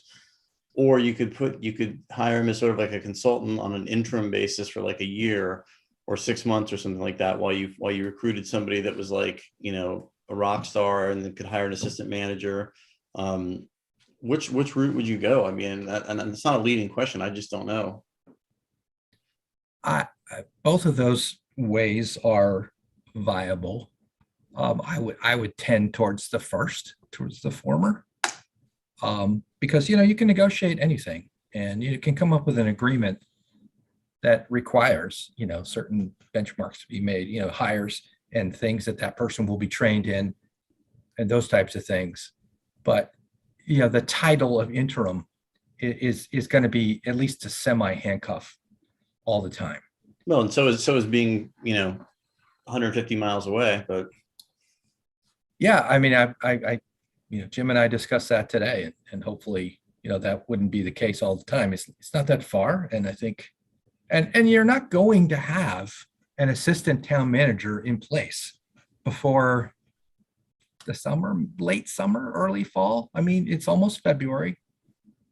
You're probably talking July, August. You could do a lot of work on the infrastructure projects in those ensuing 5 or 6 months. sure. And then turn your guns towards that hire. Well, obviously it'll be ongoing. You'll get an ad done, you'll get it put out, but you're probably not going to interview till March or April. The prospect of getting a rock star to come to Poolesville, I mean, I don't know. That I really see Poolesville as a stepping stone in a solid career, and that's something you guys are going to have to get used to. And that's one of the reasons why you have, you focus on the assistant manager as well. I mean, as someone who was an assistant manager, I learned more in that role than I did as city manager, I assure you, because I got a variety of assignments, and I, was free to make some mistakes. And, I got into the community a lot more because, I wasn't, 99% of my time being spent on budget and personnel. So, I can see it working. I sense that disappoints some of you. And, it also, cuts back on my time a little bit, which is fine. But, I think if I had, 60, 80 hours of time, I could complete my list for you. Except for the financial consultant, which I think is going to take a little bit more time, assuming you're willing to still do that. I think that's really important, that Tony, you get that just roadmap done. Just to clarify on that aspect of it too, I think that we spoke in generalities about your list. I think we all know what your list is. Handbook, HR handbook, trash, background information needed for the bid contract, Yeah. the working on the employee survey so we can get it in the hands of the commissioners, or a summary thereof, so it gets in the hands of the commissioners so we can take action on it. And then what I would want out of you, the last thing out of you that I would want is at least some sort of consultancy on that operations, whether we adapt it or not. Just we want your written opinion on something that would give us some sort of a framework towards how we can improve systems and recommendation on people who to work with. And I know you've had people that you've worked with in the past, And they may not work with us in the future. I understand that there's a relationship based, Right. but that's something that I think we would need out of you in that time frame as well. And that follows in with the agreement that we reached with you for the end of your term. It does. And frankly, I think I might be more effective on those if I'm not spending 99% of my time on budget and personnel. Which, that's just the reality of the situation. I'm not trying to say, get out of it or anything else. I really want to do that list. That's why I made the list. Good. And I'm going to talk about the financial operations assessment in my report, and how to fund it and how long it'll take and those types of things. And I'm hoping you'll support that. But those are my thoughts on the situation. We appreciate that, Tony. I know, Jeff, did you want to chime back in again? Yes, well, I didn't get a first term, so this is my first term to chime in. Maybe it was just all the hand gesturing I thought was your chiming in. So it's good. You're there now. Was I doing that? I didn't realize I was doing that. Okay, Yeah, well, you're good. I don't want to be fuzzy about this. I'm in favor of bringing Wade back, but I have more to say about it. I was actually in favor of Wade returning before Tony joined on, and I understand Tony's reasons for departure. We're not going to debate that, and I think Tony's done a wonderful job. I very much appreciate his calm demeanor and all that kind of thing, and I'm very supportive of Tony finishing the items he had, and he mentioned them: HR manual, employee survey, trash contract, staff capacity, and the accounting. All of these need to get done, and the last one on my list was maybe the most important one. We can't kick that down the road, right? We've got to get up to speed with doing the right thing in the state of Maryland in terms of our budgeting and whatnot. I think our job description is we're really posting we want a superhero, like Martin mentioned, we want a rock star to do this. I mean, it's monumental. In all the things that we expect experience in. So maybe we need to give a look at that. But all in all, I know this is a bit rambling, but all in all, I don't see this as really much of a departure, because I read all the emails that we got today from the letters to the commissioner. I read every single one of them, and I don't see this as much of a departure from what we originally planned, right? Because we're still going to be looking for an assistant town manager. We're going to change the title is going to be an assistant town manager. The applications are going to be, we're going to cast a wide net. We're going to give those to the citizen committee. They're going to boil them down. We're going to review them. We're going to do interviews. We're going to make offers, and all that doesn't change a lick, in my opinion. I don't see that changing a lick. However, in the meantime, and I said this at the first, I am in favor of Wade if he is available and if he can come back to be a full-time person. I agree with what Tony said, that the word assistant or interim is not the best approach. So I would be in favor of hiring Wade back. We got to figure out all the terms and conditions, that kind of stuff. So that's very important. There are some pluses that Wade brings, and I think it's really quite a lot. Some of it maybe is more relationship based. He knows town staff people, has a good relationship with the folks. He's very, very knowledgeable about pretty much everything that is important to Poolesville, the wastewater treatment plant, the clean water, right? Because what Tony said, if we tell people you can't turn on your tap or you can't take a bath until every Monday and Wednesday, or flush the toilet on Tuesday and Thursday, that isn't going to go over very well. And also, I would very much like Wade to be the mentor to the new whether man or woman, to be the mentor for the new person. The new person would be the assistant town manager. And I've had this notion in my mind all along that as you're going to use this as like a scale, you weigh something and it goes up or down, that Wade is going to have all the knowledge at the beginning, and then I got to figure out how my hands are working. So Wade is going to be up here, right? The other person's knowledge terms are going to be down here. Wade is going to train the person. Where's my camera? And then like this and like this. Well, Wade's, yeah, they're both going to come up. Yeah, whatever. Anyway, and then at some point in time, Wade transitions away. The new person who was the assistant town manager, I know you're smiling, Jay, becomes the real town manager. And then the town manager can then hire a new assistant, right? Because I think this is just reading that job description, that's a superhero. That's a superhero. So we need to somehow divvy that up and say these are responsibilities for a town manager and assistant town manager. I honestly think that's the right way to go. And what I probably would like to see the most is having Wade set up the new assistant town manager for success, right? And that means so many things. And everyone can define it in a different way, but that person has to be on the road to fully understand the job. And then when the probation period is up, maybe it'll be 6 months, I don't know, it's not up to me, that Wade has a large amount of input towards, keeping the person or trying again. Yeah, so that's my 2 cents, Jim. Thank you. That was I'll add one thing to that, Jeff. Please. You're right about that job description. It's daunting. It's crazy, and I think that we should all be very alarmed that is the job description. And this gets back to the email that I sent with all the other municipalities that are our size and have much bigger staffs. If we're going to have Wade come back, I think Wade did a good job when he was here previously.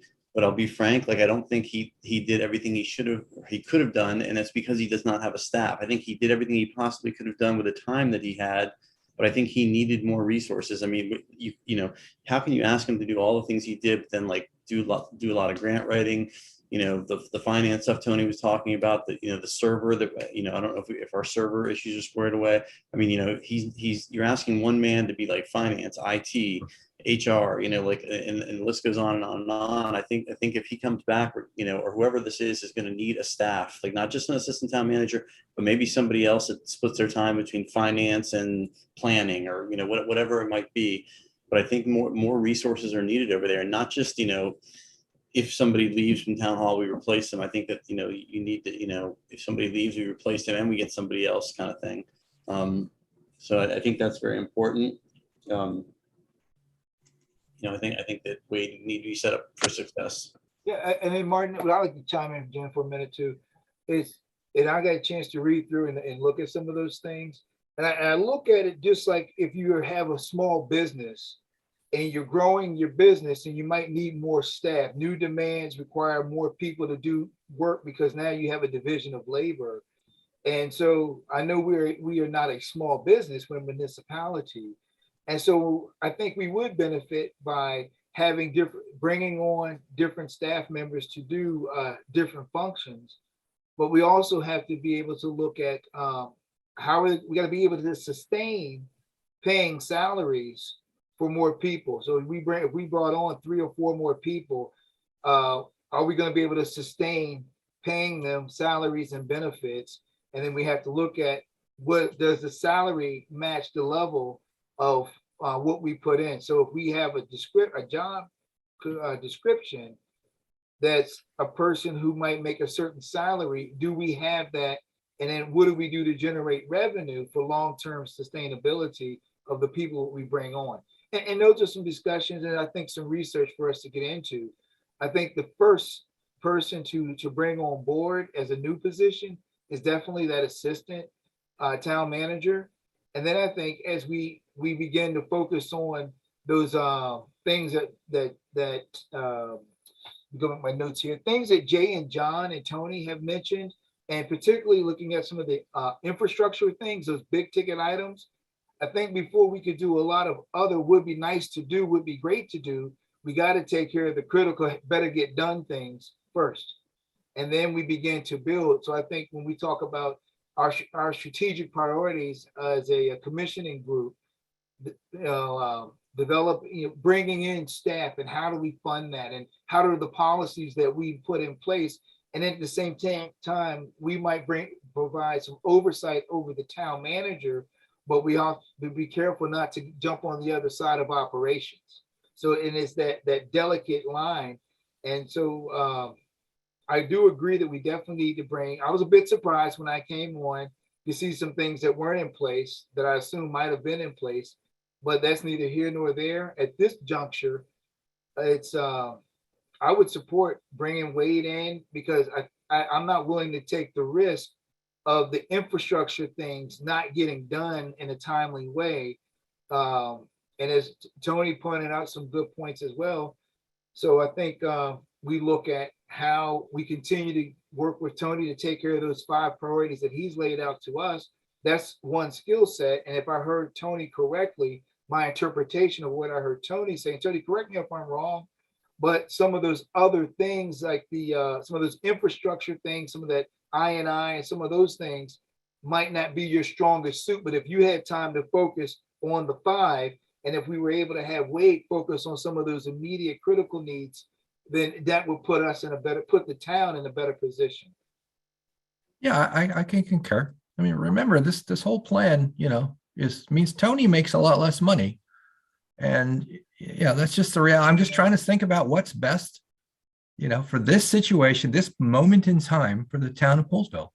Yeah. And it strikes me that this is at least a workable solution. It will be up to you to make sure that whatever new employee comes on doesn't get trained in how it used to be. They're going to need to be trained in how it needs to be going forward. And that's the 5 of yours job. You don't need a lecture from me. You know this already, but time being what it is, you're going to have to you're going to have to step on some toes sometimes. And okay, it sounds like you're ready to do it. I think, Tony, I appreciate the fairness of that too. And without question, I would say that we're going to move forward with this plan that the assistant town manager has to also come in with some level of expertise that potentially complements, where we've been already. I think that's going to be something that as a group here, if we decide to move forward with this, that we're going to take the town manager description that we've gotten, distill it quite a bit down, but then make sure that expertise element to some degree where they fill in the gaps where we currently stand right now, that they can be helpful for that. So that's just a further conversation point on that. Anything else from the commissioners on this? Not to, we obviously we're running into some time here. Any other comments from the commissioners on this? How are we going to wrap this up? Well, I'd like to call for a vote to switch the direction. And the direction would be to, number one, extend an offer, have a conversation with, and this can go through Jay, have a conversation with Wade about bringing him back under the terms that he would come back under. And again, it would be under as a full-time town manager position. Jay, you could negotiate and have any conversations with Wade that you want, report back to the group if that's okay. But bring back to all of us that we move in that direction. Wade gets hired back as full-time town manager, and that we go to our recruiting group, that it was all set to spring on the town manager position, go back to our recruiting group, and let's regroup with them on what it would take to hire an assistant town manager, including a change of the job description. Tony, no more work needed from you on that assistant, on that job description. We can take it from there. And then we put that in their hand. We decide to put that in those hands.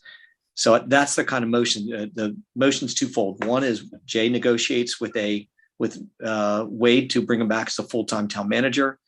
And then 2, we assign the group to the recruiting group to create a new job description and then move forward with looking for an assistant town manager. So how about 2? Can we just agree that once Wade gets here, we will sit down and discuss like a strategic plan, like what kind of help we realistically need in town hall? I mean, I'm not talking about a Tacoma Park style government where there's redundancy and Mm-hmm. I don't know if there is or there isn't. I shouldn't say that, but I'm just talking about in order to get the basic things done that we need, constant monitoring of the website, updating the website, but the packets, the grant writing, maybe we can sit down and have a strategic plan and Wade can say, okay, ideally I will hire an assistant town manager first. Then 6 months from now, we'll look into, possibly another position that does a couple different things to support us in town hall, that kind of thing. Martin, I think you aptly and accurately pointed out a hole in our game. And I think that that's something that we're going to have to address. And it does mean, we're talking about a budget situation. We're talking about potentially taxes implication. But there's a chance that through all the Build Back Better money that's come in, that some of our deferred costs are going to be able to be borne by the town. And that could potentially open us up to being if we can figure out a way to be more efficient through hiring, then I'm all in favor of it. Think about and correct me if I'm wrong, Jim, you're the one that's been here a long time. Like, has our staff really grown much in town hall from like 10 years ago, 15 years ago, when the residents, when the size of the town was half the size? The only thing I would say, so it's a twofold answer, and I'll make them quick. Immediate answer is no, we have not increased in size. We hired Kathy to be our events manager. I thought that was important at the time because it gave our residents something they could see, feel, and touch that made us special. And she's done a great job at that. Agreed. Adding other people, we have not done that beyond the occasional staff adding to on the, creating new positions at the lowest levels of our wastewater treatment plant, et cetera. Right. The only other thing, but the flip side of that is that been very satisfied with our veteran leadership from the town attorney, very satisfied with the leadership from town engineer. Absolutely. And they have made it so that we can, operate a bit on a shoestring. Yeah. But I agree with you. The time is now that it's time now for the HR booklet and official documentation. The time is now for all that. So I definitely feel like we should be exploring that once Wade gets his legs underneath him. Yeah, we've grown as a town, and I think people, this is Montgomery County. People demand services. They're paying high taxes. They should get good services. I just think that we're cutting our services a little bit short. Like, we're not giving them everything that they deserve. Right. So Mark, I'll just tag on to that. I know we probably got to get some motions on the floor. I think this is why it's so important that we have some executive strategy sessions. Maybe they can be open to the public, but just where we sit down and really hammer. I think it should be open to the public and just really hammer out some of these things, because it seems to me it's in some areas we're at the mercy of the fumes that some people are running on, and we got to tighten some things up, strengthen some things, cover those critical bases, so then we can build on a strong foundation that attracts those rock stars to the stage of Poolesville. So good point. Good point. The spirit of my buddy Jeff Eck there. What do we got to do to keep moving? What's next? Yeah. So the next thing is that someone needs to make a motion to both allow Jay to engage with negotiating with Wade for salary and bringing him back full time, including the date. He can report back to us on that. And then secondly is that the town pivots to actively searching for an assistant town manager through our search committee and let them develop the parameters for that search. And would it be inappropriate for me to ask that the motion also include, that I can continue to work on the 5 priorities that are still on the table, just on an hourly basis until they're. Yeah, I'm fine with that third part of the I'm just motion. The only reason I didn't include in my motion was because that would, since you're basically, we have an agreement reached with you. I'm already doing it. So, and we also have a 10-day notice scenario. So I just figured instead of adding you into the motion, you're going to be between those two. You're going to be between the 10-day and the end. Yeah. And so that, I don't want to cut short your efforts. At the same time, I didn't think we needed to redefine your period here. that's fine. So, if you want to feel special, Tony, we can add you in. I do. he's special. Tony's a good guy. Don't you guys always do we think want that? to, you guys, do we want to think about this for 2 weeks? And let's see, it seems like, do we want to just be impulsive and do this tonight? Because I'm honestly torn between endorsing the plan or voting no, because I'd like to see Wade come back, but maybe in more of a long-term interim type thing. So, Martin, to answer that question, I don't see Wade as being a full-time, all the time solution to this at all. I don't think anybody does. And I pledge that in this meeting right now. If he's here for a year, then he's here for a year, but I don't see him retiring here, not unless he moved back into town, period. And then was offered that we could work that out. No, I think the impetus to me is that assistant town manager and then having tackling all the immediate issues, tackling a little bit of the more in the lead, medium, long term, and then. Okay, well, I'll go along with you guys on this with the assurance that when Tony gives us his report of things that need to be done, that he, you know, the some of the, I'm calling them blind spots that, you know, maybe we didn't do before. And, you know, if we're going to listen to those and have like a strategy session and incorporate the possibility of getting new people, you know, new staff in there to support Wade, so that, you know, all the things that I think we're going to need to ask of him, he can do, you know, with 100%, because he's got what he needs. You know, obviously that won't happen day one.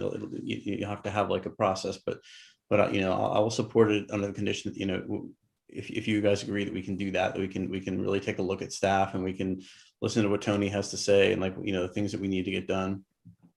You have my absolute pledge on that from my side. No, All right. there's no question it's needed, and I appreciate the support for it. And also the pointing out of the blind spots. They're there. Yeah.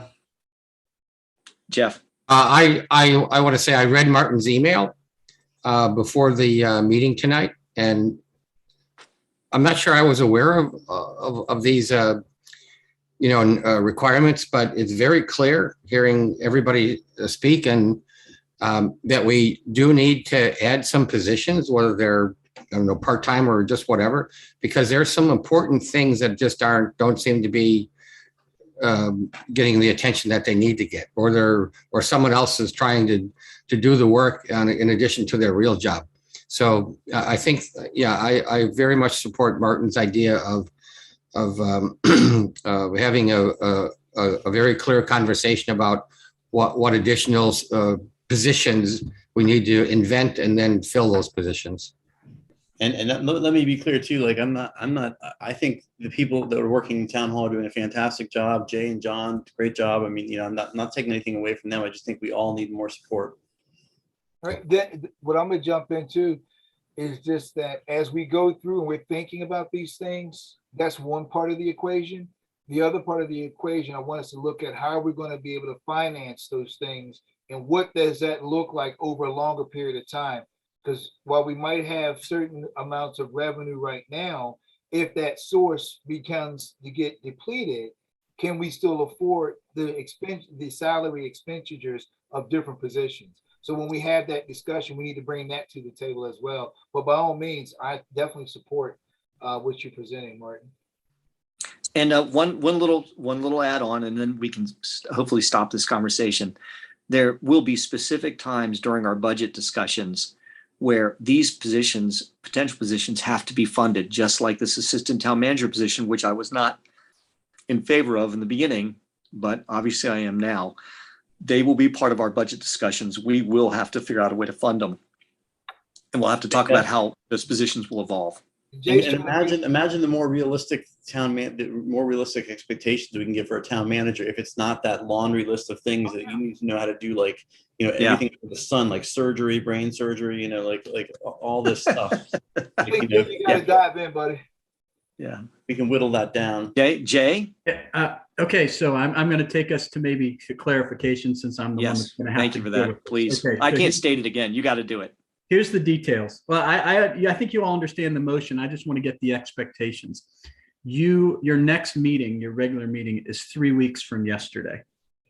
And so I'm going to negotiate something. And let's say that Wade tells us he wants the, you know, everything in the world. Obviously, it's not a done deal till I bring it back to you and you vote on it, right? I mean, so there is going to be another time where you see this and have to vote on it. So that could be 3 weeks from yesterday, or you may have to have a special meeting if you want him to start quicker than 3 weeks or 4 weeks from yesterday. You see what I'm saying? So there's the expectation when you are all saying I'm on board or I'm not on board. I'm going to assume I'm going to get the best things that he wants put into an agreement, send it to you and say, this is what we're going to do. And you are going to have to meet to do that. So that's number one. Okay. That's what your expectations are? I think that's fair. Yeah. And it may need to be, if he says I can start in 10 days, we may need to have a special meeting if you want to do it quicker than a month from now. Since we've agreed, since we may agree on the direction, we'll want to do this as quickly as possible. We have a lot of catching up to do. Okay. So that's my understanding. Motions first, and then that way we go with our motions and then move to the next. Yep. And then the last question to clarify, our recruiting group, when you use that, is that our citizen committee? Is that what you're talking about? Yes. Yes. All right. Yep. All right. That's all I have. Thank you. Okay, so Jeff, Well, I want to make the motion to ask Jay to negotiate with Wade. And second, the citizen committee, the research committee is going to seek a assistant town manager instead of a town manager. And then I wanted to add what Martin said, but I forgot exactly how to state it. I don't think we need to state that. I think that we all have a general consensus on it. It's a direction, not a order. Martin, if you're okay with that, I mean, I think you have the pledge of all the current commissioners to move forward with that. Yeah, Okay, then thank you, Martin. That's my motion. it's all on YouTube. That's all I need. So I'll just point out that since we were having a conversation about how important public comment is and public involvement, we did receive 8 or 9 public comments today asking us not to take this direction. Understood, and I appreciate the recognition of those, Gary. Well, I see it a little differently. I mean, I read all those. And my thought process was, because they were saying, don't change what we agreed with at the previous commissioner meeting. And I don't see this as changing that, other than we're going to look for an assistant town manager instead of a town manager, but the process is going to be exactly the same. Yeah, as I mentioned earlier, so I don't want to be redundant. The only difference here is, before Tony arrived, Bobby was interim town manager. She took that. Bobby was the town manager, but this time, and it's really no different, is to change the names. Wade Yost is going to be the town manager while we continue to look using the exact same process. Now, I know different people can interpret this differently, but that's the way I read it. Because when I was reading those emails, I was saying to myself, well, we're not really changing the process. We're doing what we said we were going to do, but the name at the top is going to be assistant town manager instead of town manager. So anyway. So a motion's been made, not to interrupt. Did we have Okay. a second on that motion? So I'll second the motion. And then I'm seconding the motion because I'm just for clarity, and I did get a chance to read the emails that came in. And so that's why I wanted to hear from John, Jay, and Tony, because I'm seconding that motion because I believe we need to move with a sense of urgency, because we have some very critical vulnerabilities that I don't think we can wait for to hire, train, and get them then to start working on those critical things. But if someone could come in that understands it, that knows it, because I'd much rather get those things taken care of and versus delaying it for several months to come. So I second the motions that Jeff has put forward. Okay, we have a motion. We have a second. Jay, if you have clarity on the first and seconds? Any other comments from any of the commissioners? No, I'd just like to say, reiterate what I said before.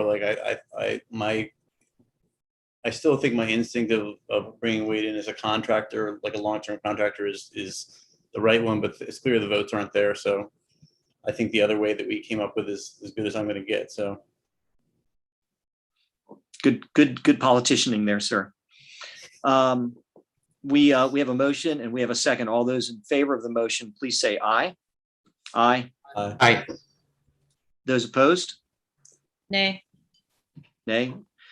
4-1 in favor of bringing back Wade as our full-time town manager and tasking the search committee to revise the expectations and to begin the search for an assistant town manager.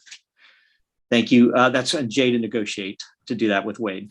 Then we'll be back. Sorry about that. Then we'll be back and Jay will let us know when he has his research, and then we'll conduct a special meeting potentially to bring Wade on board. Okay. All right, guys, thanks for all that. That was a lot of talk, but a lot of good conversation and a complicated issue. And I do appreciate you guys coming up big on that. Next up, my page is already canceled out since then. So Jim, next up it is Wallace, new business, Wallace Montgomery Master. Thank you. Yeah, go ahead. And that's on Tony. Thanks, buddy. It is. Go ahead.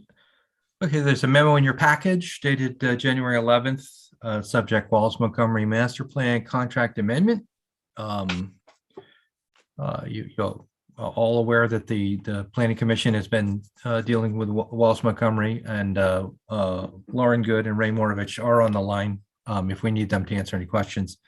But this really is about funding. It's not about the plan itself, which is the purview of the Planning Commission. The scope of the current contract is mostly on community outreach. There's funding in the FY22 budget of $50,000. Originally, there was a $100,000 allocated to this, but the FY21 funds were never spent. There were concerns raised about the actual writing and development of the contract, and an updated scope was provided by Wallace Montgomery, which was discussed with the Planning Commission last week.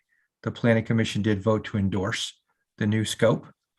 The proposed contract amount would require about $40,000 to be placed in the FY23 budget. There would be no additional FY22 funds needed because the plan would probably be concluded in the September, October range, well into FY23. The total project would still come in under the originally envisioned $100,000 mark. Based on the endorsement of the Planning Commission and the support of, I believe, the town attorney and myself, I know myself, and I believe the town attorney also endorses the scope amendment. We're asking that you continue to allocate $50,000 in the current year and an additional $40,000 in the FY23 budget. That's very reasonable, and for something that sways me on this, and all the commissioners feel free to weigh in briefly if they can, is that this comes with a full endorsement of a veteran planning commission, as well as Tony. And I have to admit, in the very beginning, I was not in favor of having to hire out help for this, but it's proven to be the right direction. Martin, the people that pushed the ball forward on this, I'm actually looking forward to a change up in our comprehensive plan and maybe laying down a template that's going to help us in future years. So I appreciate the recommendation for the expertise. Go ahead, Jay, first. Jay. Yeah, Tony brought up that, I've written you memos on this. I've written the Planning Commission. Just be brief. I was not in favor of hiring a consultant 18 months ago. I thought it could be done. You had a town manager on board that did planning and zoning work and could have done it. We've done it that way before. Given what you've gone through, where you don't really have people who have steady leadership, it is impossible to think that your volunteer planning commission has the ability to do this or the time to do this. And you shouldn't want it done in a volunteer capacity. This is the roadmap for everything that's important to the town, and it needs to be done exactly right. And you need to hire a professional to do that. When you go to the doctor, you go to the best doctor you can, right? And that's what you need to be doing here. Wallace Montgomery has been great to work with. I've worked with them in other jurisdictions, the actual personnel that you're talking about. And I think that they will be able to run the process, as opposed to what we've tried to do was let the Planning Commission members figure out what needs to happen. It needs to be completely the other way around. The reason I told you is this is very important, but you're also on a timeline. You owe something to the state in a certain amount of time, and it won't get done unless you hire somebody to do it. Yeah, and you guys understand too, from the Planning Commission perspective, this is not, hey, someone's just going to write this document thinking they know us and we're going to just bring it to you and say, hey, just approve this. Like, there's going to be input from us every step of the way. It's a two-way street here. This is not, hey, blindly write this for us and we're going to just say this is our master plan. It's going to be very Planning Commission input intensive. Great. That's what we're looking for. Jeff. Yes, I watched a number of the Planning Commission meetings on YouTube, and the Wallace Montgomery folks were on those. I think there were two people on each of the meetings. And one of the things I very much liked when they were speaking was that it's going to have a heavy emphasis on citizen input, resident input, in terms of the survey and a number of other things. So I'm very much in favor, and the Planning Commission gave their endorsement upwards towards the commissioners. And I don't want to cut short any conversation, but I make a motion that we approve I forgot what you said, Jim. I have my paperwork in front of me. We approve the master plan contract. I don't think right? I don't know if we actually need to do anything specific besides have a consensus, right? We're talking about building into the budget for the next go round Okay, for continued payment.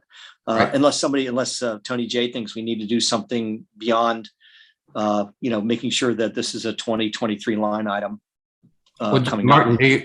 Martin, does the planning commission expect us to make a vote on it and approve it? Do they If need a that's what Jay- contract? They expect us to do whatever Jay suggests we should do because he's the lawyer. I think Jim's right. We don't need an actual vote. Like we just need to agree to put it in the budget. Okay. Yes. And some of I'm it's not already sure in there you for this can year. vote. What would it? I would, here's what I think. You don't need to. We're going to talk about budget, but I would love for you to send a message to the planning commission that you really support this. So make a motion, make a second and vote on it. And that really Yeah. sends the message to everybody, good idea. including Let's- Wallace Fine Montgomery. by me. you know. Yeah. Well, my motion stands then. Thank you. I'll second Jeff's motion. Okay, can you repeat it for me, either Martin or Jeff? No, What is it? What's your motion? I make a motion to approve the Wallace Montgomery master plan contract and put it in the budget, 2023 budget.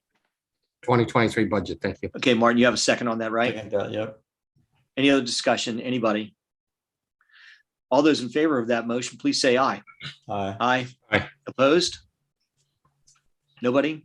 Okay, that's a 5-0 approval of moving forward with Wallace Montgomery. Again, thanks for all the expertise from the planning commission, Yeah, thanks you guys. from Tony, et cetera. And It's a we know great- you guys are it's a going to, great planning commission. You're going to get a good product. yeah, we're looking forward to it. That's going to be great. Okay, review COVID test rollout. Jeff, see if you can do it within a timely basis, sir. Jim, can I share my screen, please? Go for it. I need to ask Tony. The host disabled screen sharing. Can I Hey, start?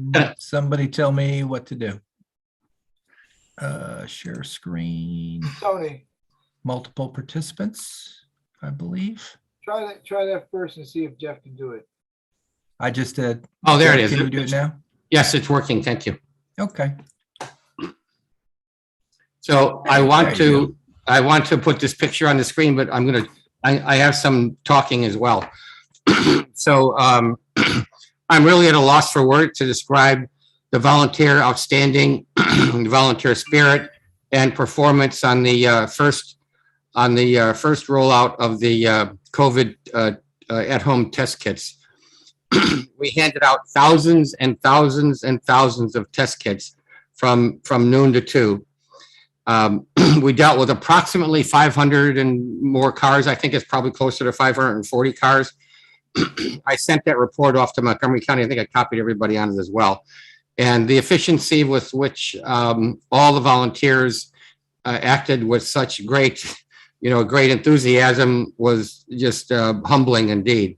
I want to thank Greg Wims. Greg Wims is from the Montgomery County Executive Office, from Mark Elrich's office, for coming out and cheering us on. And he's in the man in the picture with the bullhorn. So he was we're all very thankful that he was there. Special thanks to the traffic control volunteers. They were out in the wind and the cold, directing traffic with a frozen smile for more than 2 hours. They did everything possible to keep the cars organized and moving. An enormous thank you for all of that. The replenishment team kept the table supplied, and I was more on that end to it, and Jim was on the cold end. And I never once saw a table run out. So really great work on that. And then the handout team and Joy, Candace, I should have mentioned everybody's name, and Carrie, they were the face of Poolesville. You were swift and kind. You greeted every single driver courteously and kindly. And this makes it really just a wonderful Poolesville atmosphere. This is exactly the public face that we desire, even during a pandemic. Kindness never takes a holiday. Thank you. WUMCO, the commissioners work closely with WUMCO to deliver test kits so that WUMCO can deliver them to the homebound. I want to thank Katie Longbreak. I want to thank Executive Director, that is Katie Longbreak, the Executive Director, and also Link Hoeing for being in constant contact with us and making sure everything worked as well as it could. Now, this thank you is coming from me, but believe me, this was a team effort. Monday's operation was a collaboration of the commissioners, the Montgomery County folks, and most importantly, our wonderful volunteers, which you see on the picture there. I have something else I want to say because I'll be, not too long-winded, but there, I saw many people thanking me on Facebook, and I really want to, I will of course take all the accolades that you can throw at me, but last week I attended the Montgomery County Zoom meeting of the municipal leaders. The meeting discussed the planning for distributing the COVID at-home test kits. Dr. Stoddard of Montgomery County Emergency Management and Homeland Security was leading the session. He showed a slide of the sites to receive the kits. And Poolesville was not on that slide. However, Dr. Stoddard said, and he said it twice, Poolesville is a priority. And then he said it again, Poolesville is a priority. I was pleasantly surprised, to say the very least. Of course, I wanted to take all the credit for myself, having been on the call, but Jim was there, Ed was there, I think Carrie was on the call as well. This was definitely not the case. It was absolutely not me. The Fair Access Committee, led by Link Hoeing, Jim Brown, Ed Reed, and others, had laid the Poolesville as a priority groundwork for several years. Whether you support Mark Elrich or not, he and the Montgomery County Executive Office are now listening, and more importantly, they're acting. I know this firsthand because of the COVID test kit distribution. Greg Wims and Lindsay Bolt, both from Mark Elrich's office, have called me personally to ask, what do you need, Jeff? How can we help? Not just once, but several times. Lindsay Bolt called me on the morning of Monday, what's today, Tuesday, yesterday morning, before we started the distribution, to again ask me, do you need anything from us? I said, the only thing we need is warmer weather. And then in addition to that, Greg Wims, he's also from Mark Elrich's office. He came to Poolesville. You see him in the picture here. He came to Poolesville to help with the distribution. And this is action that we are seeing. And we all know that actions speak louder than words. I have to credit, I wish I could credit myself, but that would be completely wrong. I have to credit the Fair Access Committee. They may have started in the background, but they have most assuredly worked their way to the Montgomery County's foreground. And that's kind of what I wanted to say, Jim. I can't speak enough for how well everything went. I think our planning worked out pretty good, and we are going to have another distribution. We don't know yet. We're going to get another delivery from Montgomery County. We don't know that when or how much. We don't know that yet. But believe me, we are closely tied with them, and they are closely tied with us. So we will most assuredly make this happen. Now I'm going to stop sharing my screen, and then that's my report. Thank you on that, Jeff. And just to note, and I won't keep us longer, but I was running the traffic around the back side of it. And when the traffic wrapped all the way around Norris Avenue, Wooten Avenue, and then started coming back up Fisher Avenue, so that we were almost wrapped around to the starting point of it. And this was before we got started, when I could see the people directing traffic at the beginning, and we'd wrapped all the way. I mean, I didn't know what we were going to do if we had to add more people. That would have been it. Yeah. And then you guys got the line flowing, and that was fantastic. And Jeff, you shortchanged it, but I'll give you all the accolades. You really ran herd on it. You did a great job. The rest of the commissioners, everybody for pitching in, I greatly appreciate it. And it's one of those things that puts Poolesville on the map. The guys at the county, they know that we're willing to stand up for ourselves, then they're willing to stand up for us. And that was something he told us we were the best COVID distribution they had ever had. He did. So that's a big item. That's the end of it for me. Anybody else? Contributions on COVID? Last but not least, go ahead. I'm sorry. I'll just chime in and say that it was good, especially the volunteers that came out, really putting it in. Also, just want to thank the residents though, because the overwhelming majority of the residents who did not give me a hard time when I was directing them in, but everyone just really worked together. And so I Yeah. think our residents, with their patience to sit in those lines and wait for it to get going. So definitely that's another plus. So let's get ready to do it again. And Jeff, just one comment I'll make too, though.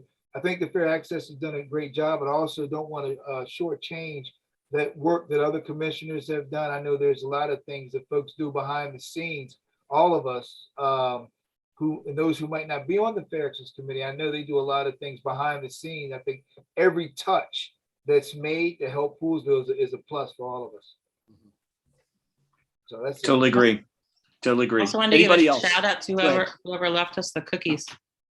That was really nice. They came in handy. I think that was Joy and maybe one other. So they were very good. They came in handy big time. Anything else, Jeff, on the COVID? We will be getting, we expect to, it's not in hand yet, so you can't really say, but we expect to be getting another delivery from Montgomery County.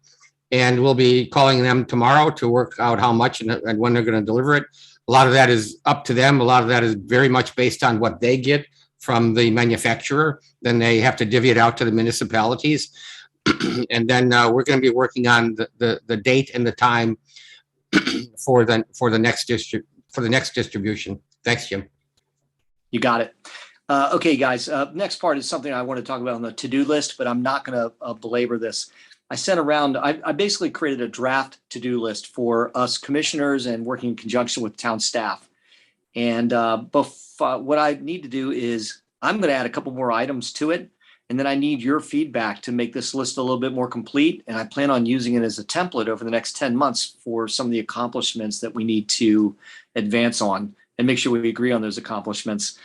So no real need to take any further notice on this, but I would appreciate it if you could give me some feedback. Any feedback you have on the list, I'd like to get it. I also want to put it out to the public so that they know what we're working on and some of the directions that we're trying to go, and make sure that they can align with our goals and they can help shape our goals as well. If anybody has any question on that, let me know. Hey, Jim, I looked over your list when you sent it, and I don't exactly remember everything that's on it, but I do have some things that may already be on it, but may need to be added to it. I'm going to just read off. It's not many. Sure, go for it. I mean, the first and foremost, I think, and this kind of deals with what Jeff was talking about earlier, but streetscape, like a lot of these pedestrian crossing things and all are addressed in the streetscape plan. And if they're not, they could be integrated into it. I don't, I think just to sit around and wait for the Willards, like get that ball rolling is like the wrong thing. I mean, the Willards can take care of their section or whatever. As a requirement, from the planning commission, but I think the rest of it, we need to start like trying to get grants. I mean, like the roundabout, raised sidewalks, the narrowing, so that the traffic calming things. I mean, I think those are all very important things. Maybe we do need some more blinking lights. I mean, Jeff, one thing to realize about those blinking lights is they don't come cheap, as you can probably imagine. I think the set of them before was 60 grand or something, or maybe more. For a pair. So something to think about. The I&I, obviously, I'm sure that was on your list, Jim. That's a huge problem. And if we don't keep dealing with it, it's just going to get worse and worse and worse. And I know we have the money to do it now with some of that COVID grant money we got. The staffing thing I've been talking about. I think that the town staff should have a review of salary and benefits, to see if, just kind of take an inventory of where we're at. If they need more money, if at one point we talked about, like, should they be able to opt out of their benefits, and maybe, there's, because we're very benefit heavy. So I think all those things need to be looked at. I think economic development's important. I think transparency in government is a big thing. I think filling these vacant spaces that we have is huge. I'm sure that's on your list. One thing I doubt is on your list is I think we should do a zoning inventory. When that 7-Eleven almost went in, a lot of people were really upset, and including myself, and I think rightly so, because the 7-Eleven almost went in across a high school. And so we looked at writing zoning to prevent that, and we came to an agreement not to write that zoning if they didn't put a 7-Eleven in or whatever, an informal agreement, I guess. But I think we should look at all of our zoning to see if we have blind spots there. You know, like, do we want anything in the world to be across from the elementary school? Or, you know, do we want to, like, you know, specify that? Do we want that to be a signature marquee place that, you know, probably a gas station and convenience store isn't some, you know, the first thing we want people to see when they come into Poolesville? I mean, you know, are there other spots like that we should be worried about? Are there things that are zoned commercially that should be residential or vice versa when it comes, you know, just a zoning inventory? Yeah, Those are the good. things I have. Yeah, I like it. I like it. They're all contributory, Martin. I only had a few of those covered. I definitely will add them in, and I'll send a new list back out to the commissioners that will reflect those comments. Appreciate it. Anybody else? Jeff, you're not talking, buddy. Jeff, hit the button. Got my red button, yeah. I was looking at the Maryland Municipal League, and they have an offering. It has a short time frame to submit. The deadline is January the 24th. They're putting together 1-minute promotional videos that will highlight the uniqueness of Maryland's municipalities. The videos will be designed to increase awareness of municipalities by focusing on what makes cities, towns, and especially great place to live, work, or visit. And I was just curious to see if anybody wants to submit for that, to get MML to make a video about Poolesville. Mm-hmm. Okay, yeah, I like the idea of that, Jeff. I don't know who's going to tackle it, but we need to tackle it for sure. It's that's something that we should move forward with, since there's a deadline out there too. So I have permission? Do I have Absolutely. permission? Okay, thanks. Yeah, go for it, man. I don't see, nobody has a problem with that, right? I didn't think so. Okay, next up, Carrie, anything from you on this, on the to-do list for right now?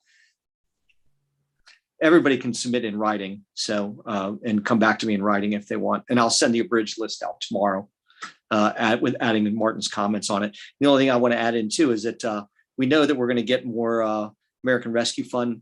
We're going to have leftover American Rescue Fund money left. Most likely the direction is going to have to go in stormwater. And John, if you could be prepared to make a presentation at the next meeting, I'd greatly appreciate it for that. Sure. Just a real quick pitch here. So they had a conference call on the American Rescue Fund final draft, which will be adopted in April.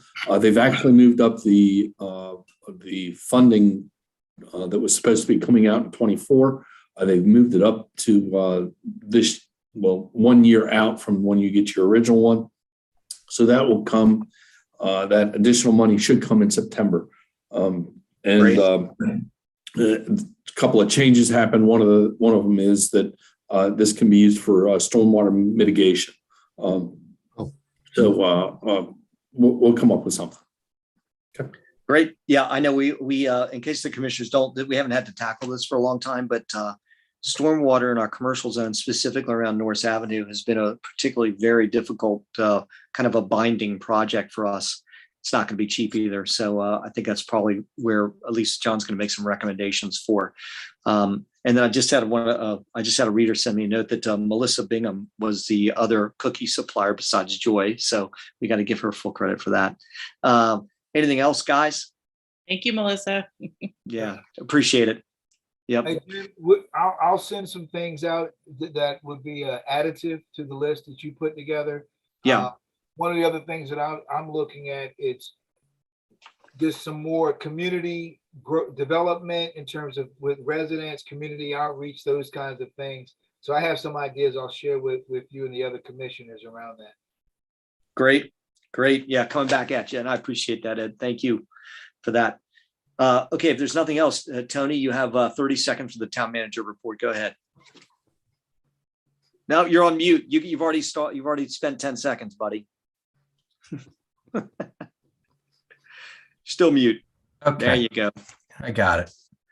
Okay, real quick then. Not 30 seconds. So the Human Resources Manual I mentioned is in version 2.0. I just want to reiterate the new manual has new policies in it. Some policies that didn't exist, some policies that supposedly disappeared. Examples would be if someone decides not to take our generous benefit package, there will be some manner of compensating benefit for them. Things like being able to carry leave over which has proven to be problematic in the past and is the employees have a lot of interest in. A lot of these are employee-centered kind of benefits, but there are other things regarding behaviors and policies that have not been written down. Maybe they've been enforced in the past, but they've not been written down. So it is a 30-page plus document. It will require you to familiarize yourself with it to have a substantive discussion at that time. That it'll probably be item 5 of the 6 that I'm working on, but it definitely is underway. And it goes hand in hand with what's known as a capacity study, which is, what is the proper level of staffing? What are other towns doing with staff? Things like that. And those will both be presented to you, in the next, 75 days, whatever it is. I mentioned the financial operations assessment. I'm hearing that is okay, that we proceed with that and that I am to steward that through. This has become associated with my comments last meeting about the budget for Foundry, which is an odd match, I know, but it caused me to look at some unspent funds. And we do have some unspent funds in the 500 sections of your budget. Specifically under events, we had a kind of a reduced Poolesville Day and a reduced holiday lighting. There is some funding left over in that area, and there's also a line for grant consulting in FY22, which obviously is not going to get used in the next few months. So I think between the two of them, there's funding to continue the operations both with Foundry, which needs to happen, is what I'm hearing. And then the financial operations assessment is only in the $6,000 to $8,000 range. So I'm inclined, to go ahead. Time is of the essence here, and I'd like to move forward with getting them on board and started working, so that we can deliver that report, within the time frame that I have. Absent any shaking of heads, that's the plan. Do we need to have a budget amendment to do that? I don't believe so. I mean, I wouldn't previously, because they're all in the same categories. The 500 section of the budget, which should be bottom line for you guys, as long as those, if you're not familiar, your budget, has 400 section and 500 section, and this is all in the 500 section. So it's all bottom lined in that section, and everywhere else I've been, that would be fine. I'm assuming, if we can put that in the minutes of my report, today, that yes, you if you can, approve yeah, that. right. That can be spelled out in the minutes, and that, as far as I'm concerned, that's, unless does anybody else have an issue with it? This is basically just continuing to fund a couple of the initiatives that we've already and directions we've approved as time goes on. So I'm hopeful everybody's just okay with it. Yeah, you're still within budget, and you get. I think the more important part of it is the Foundry part for the short term. For the long term, obviously, right. The financial assessment needs to get done too. Right. So Tony, you're shifting the line item. Is that basically what you're doing? I'm not shifting any line items. I'm just saying, there's 15 or 20 items within the 500 section. Things like printing, communications, office supplies, right? And those are unspent, and they're going to come in substantially under budget. So I'm just reallocating them within that same town administration bucket. Gotcha. So I'm not asking for any additional funds in the budget. I'm not asking them to be used for any other purpose than they were originally intended to be used for, which is town administration. So I think I'm on good ground here. Thank you. Yeah, I'm good with it. Anybody else? Anybody have any issues with Tony's direction on that? You're on YouTube. I'll spell it out in my town manager's report that you guys approved. You'll do that. Minutes too. Correct. We're just looking for documentation. We appreciate it. Okay. And then Jim mentioned it, but the thing that I was frankly shocked that the crush facility at Poolesville Golf Course got approved. That is going to be huge. That is going to drive people that would never even think of coming to Poolesville. And I didn't think it would get approved, but I'm happy to be wrong on this particular case. And it'll take a little bit of time. I'm sorry they had to defer the groundbreaking or the ribbon cutting or whatever it is, but Right. I know Keith Miller a little bit, and that a similar operation down at Sligo Golf Course is very popular. Live music, lots of people. It's going to be good. So congratulations on that. And that is my report. Anybody have any questions for Tony? Jeff, are you raising your hand again? Yeah, I just wanted to say It's that okay. I do believe the demolition at the golf course for the grape crush facility has already begun, even though the kind of the ceremony for the groundbreaking was postponed. Yeah, I think so too. Yeah. Oh yeah, it's definitely in progress. Yeah. Anybody else? Have anybody for Tony? Thanks, Tony. Anything else for anything? Oh, sorry. Go ahead. No, Thank you, Tony. Thanks. Yeah. Thanks, Tony. Thanks for all the cooperation and insight as well tonight. We appreciate it. Okay. Does anybody else have anything for the good of the order? Can I get a motion for? Yes. Jim. Hey, Yeah. Gary, thank you for sending that video with the canal towels. Hmm. Yeah, thank you. Hey, if you guys can check it out, it's a good video. Yeah, it might be good to shoot that out to the masses. It's a pretty nice little video. Yeah. Feel free, Carrie, send it on to Kathy and have her put it on the town Facebook page. I think it's a good video too. Fine by me. I think it sounds great. Anybody else? Anything else? Good of the order? Anybody? Motion to adjourn from anybody? I make a motion to adjourn. Second. Motion from Martin, second from Jeff. Anything else? Great meeting. Sorry it took so long. They won't be this long every time, guys. I really appreciate it. We are officially adjourned. All those in favor of adjourned, please say aye. Aye. We are adjourned. Thank you, everybody. Appreciate it. Thank you. Yep.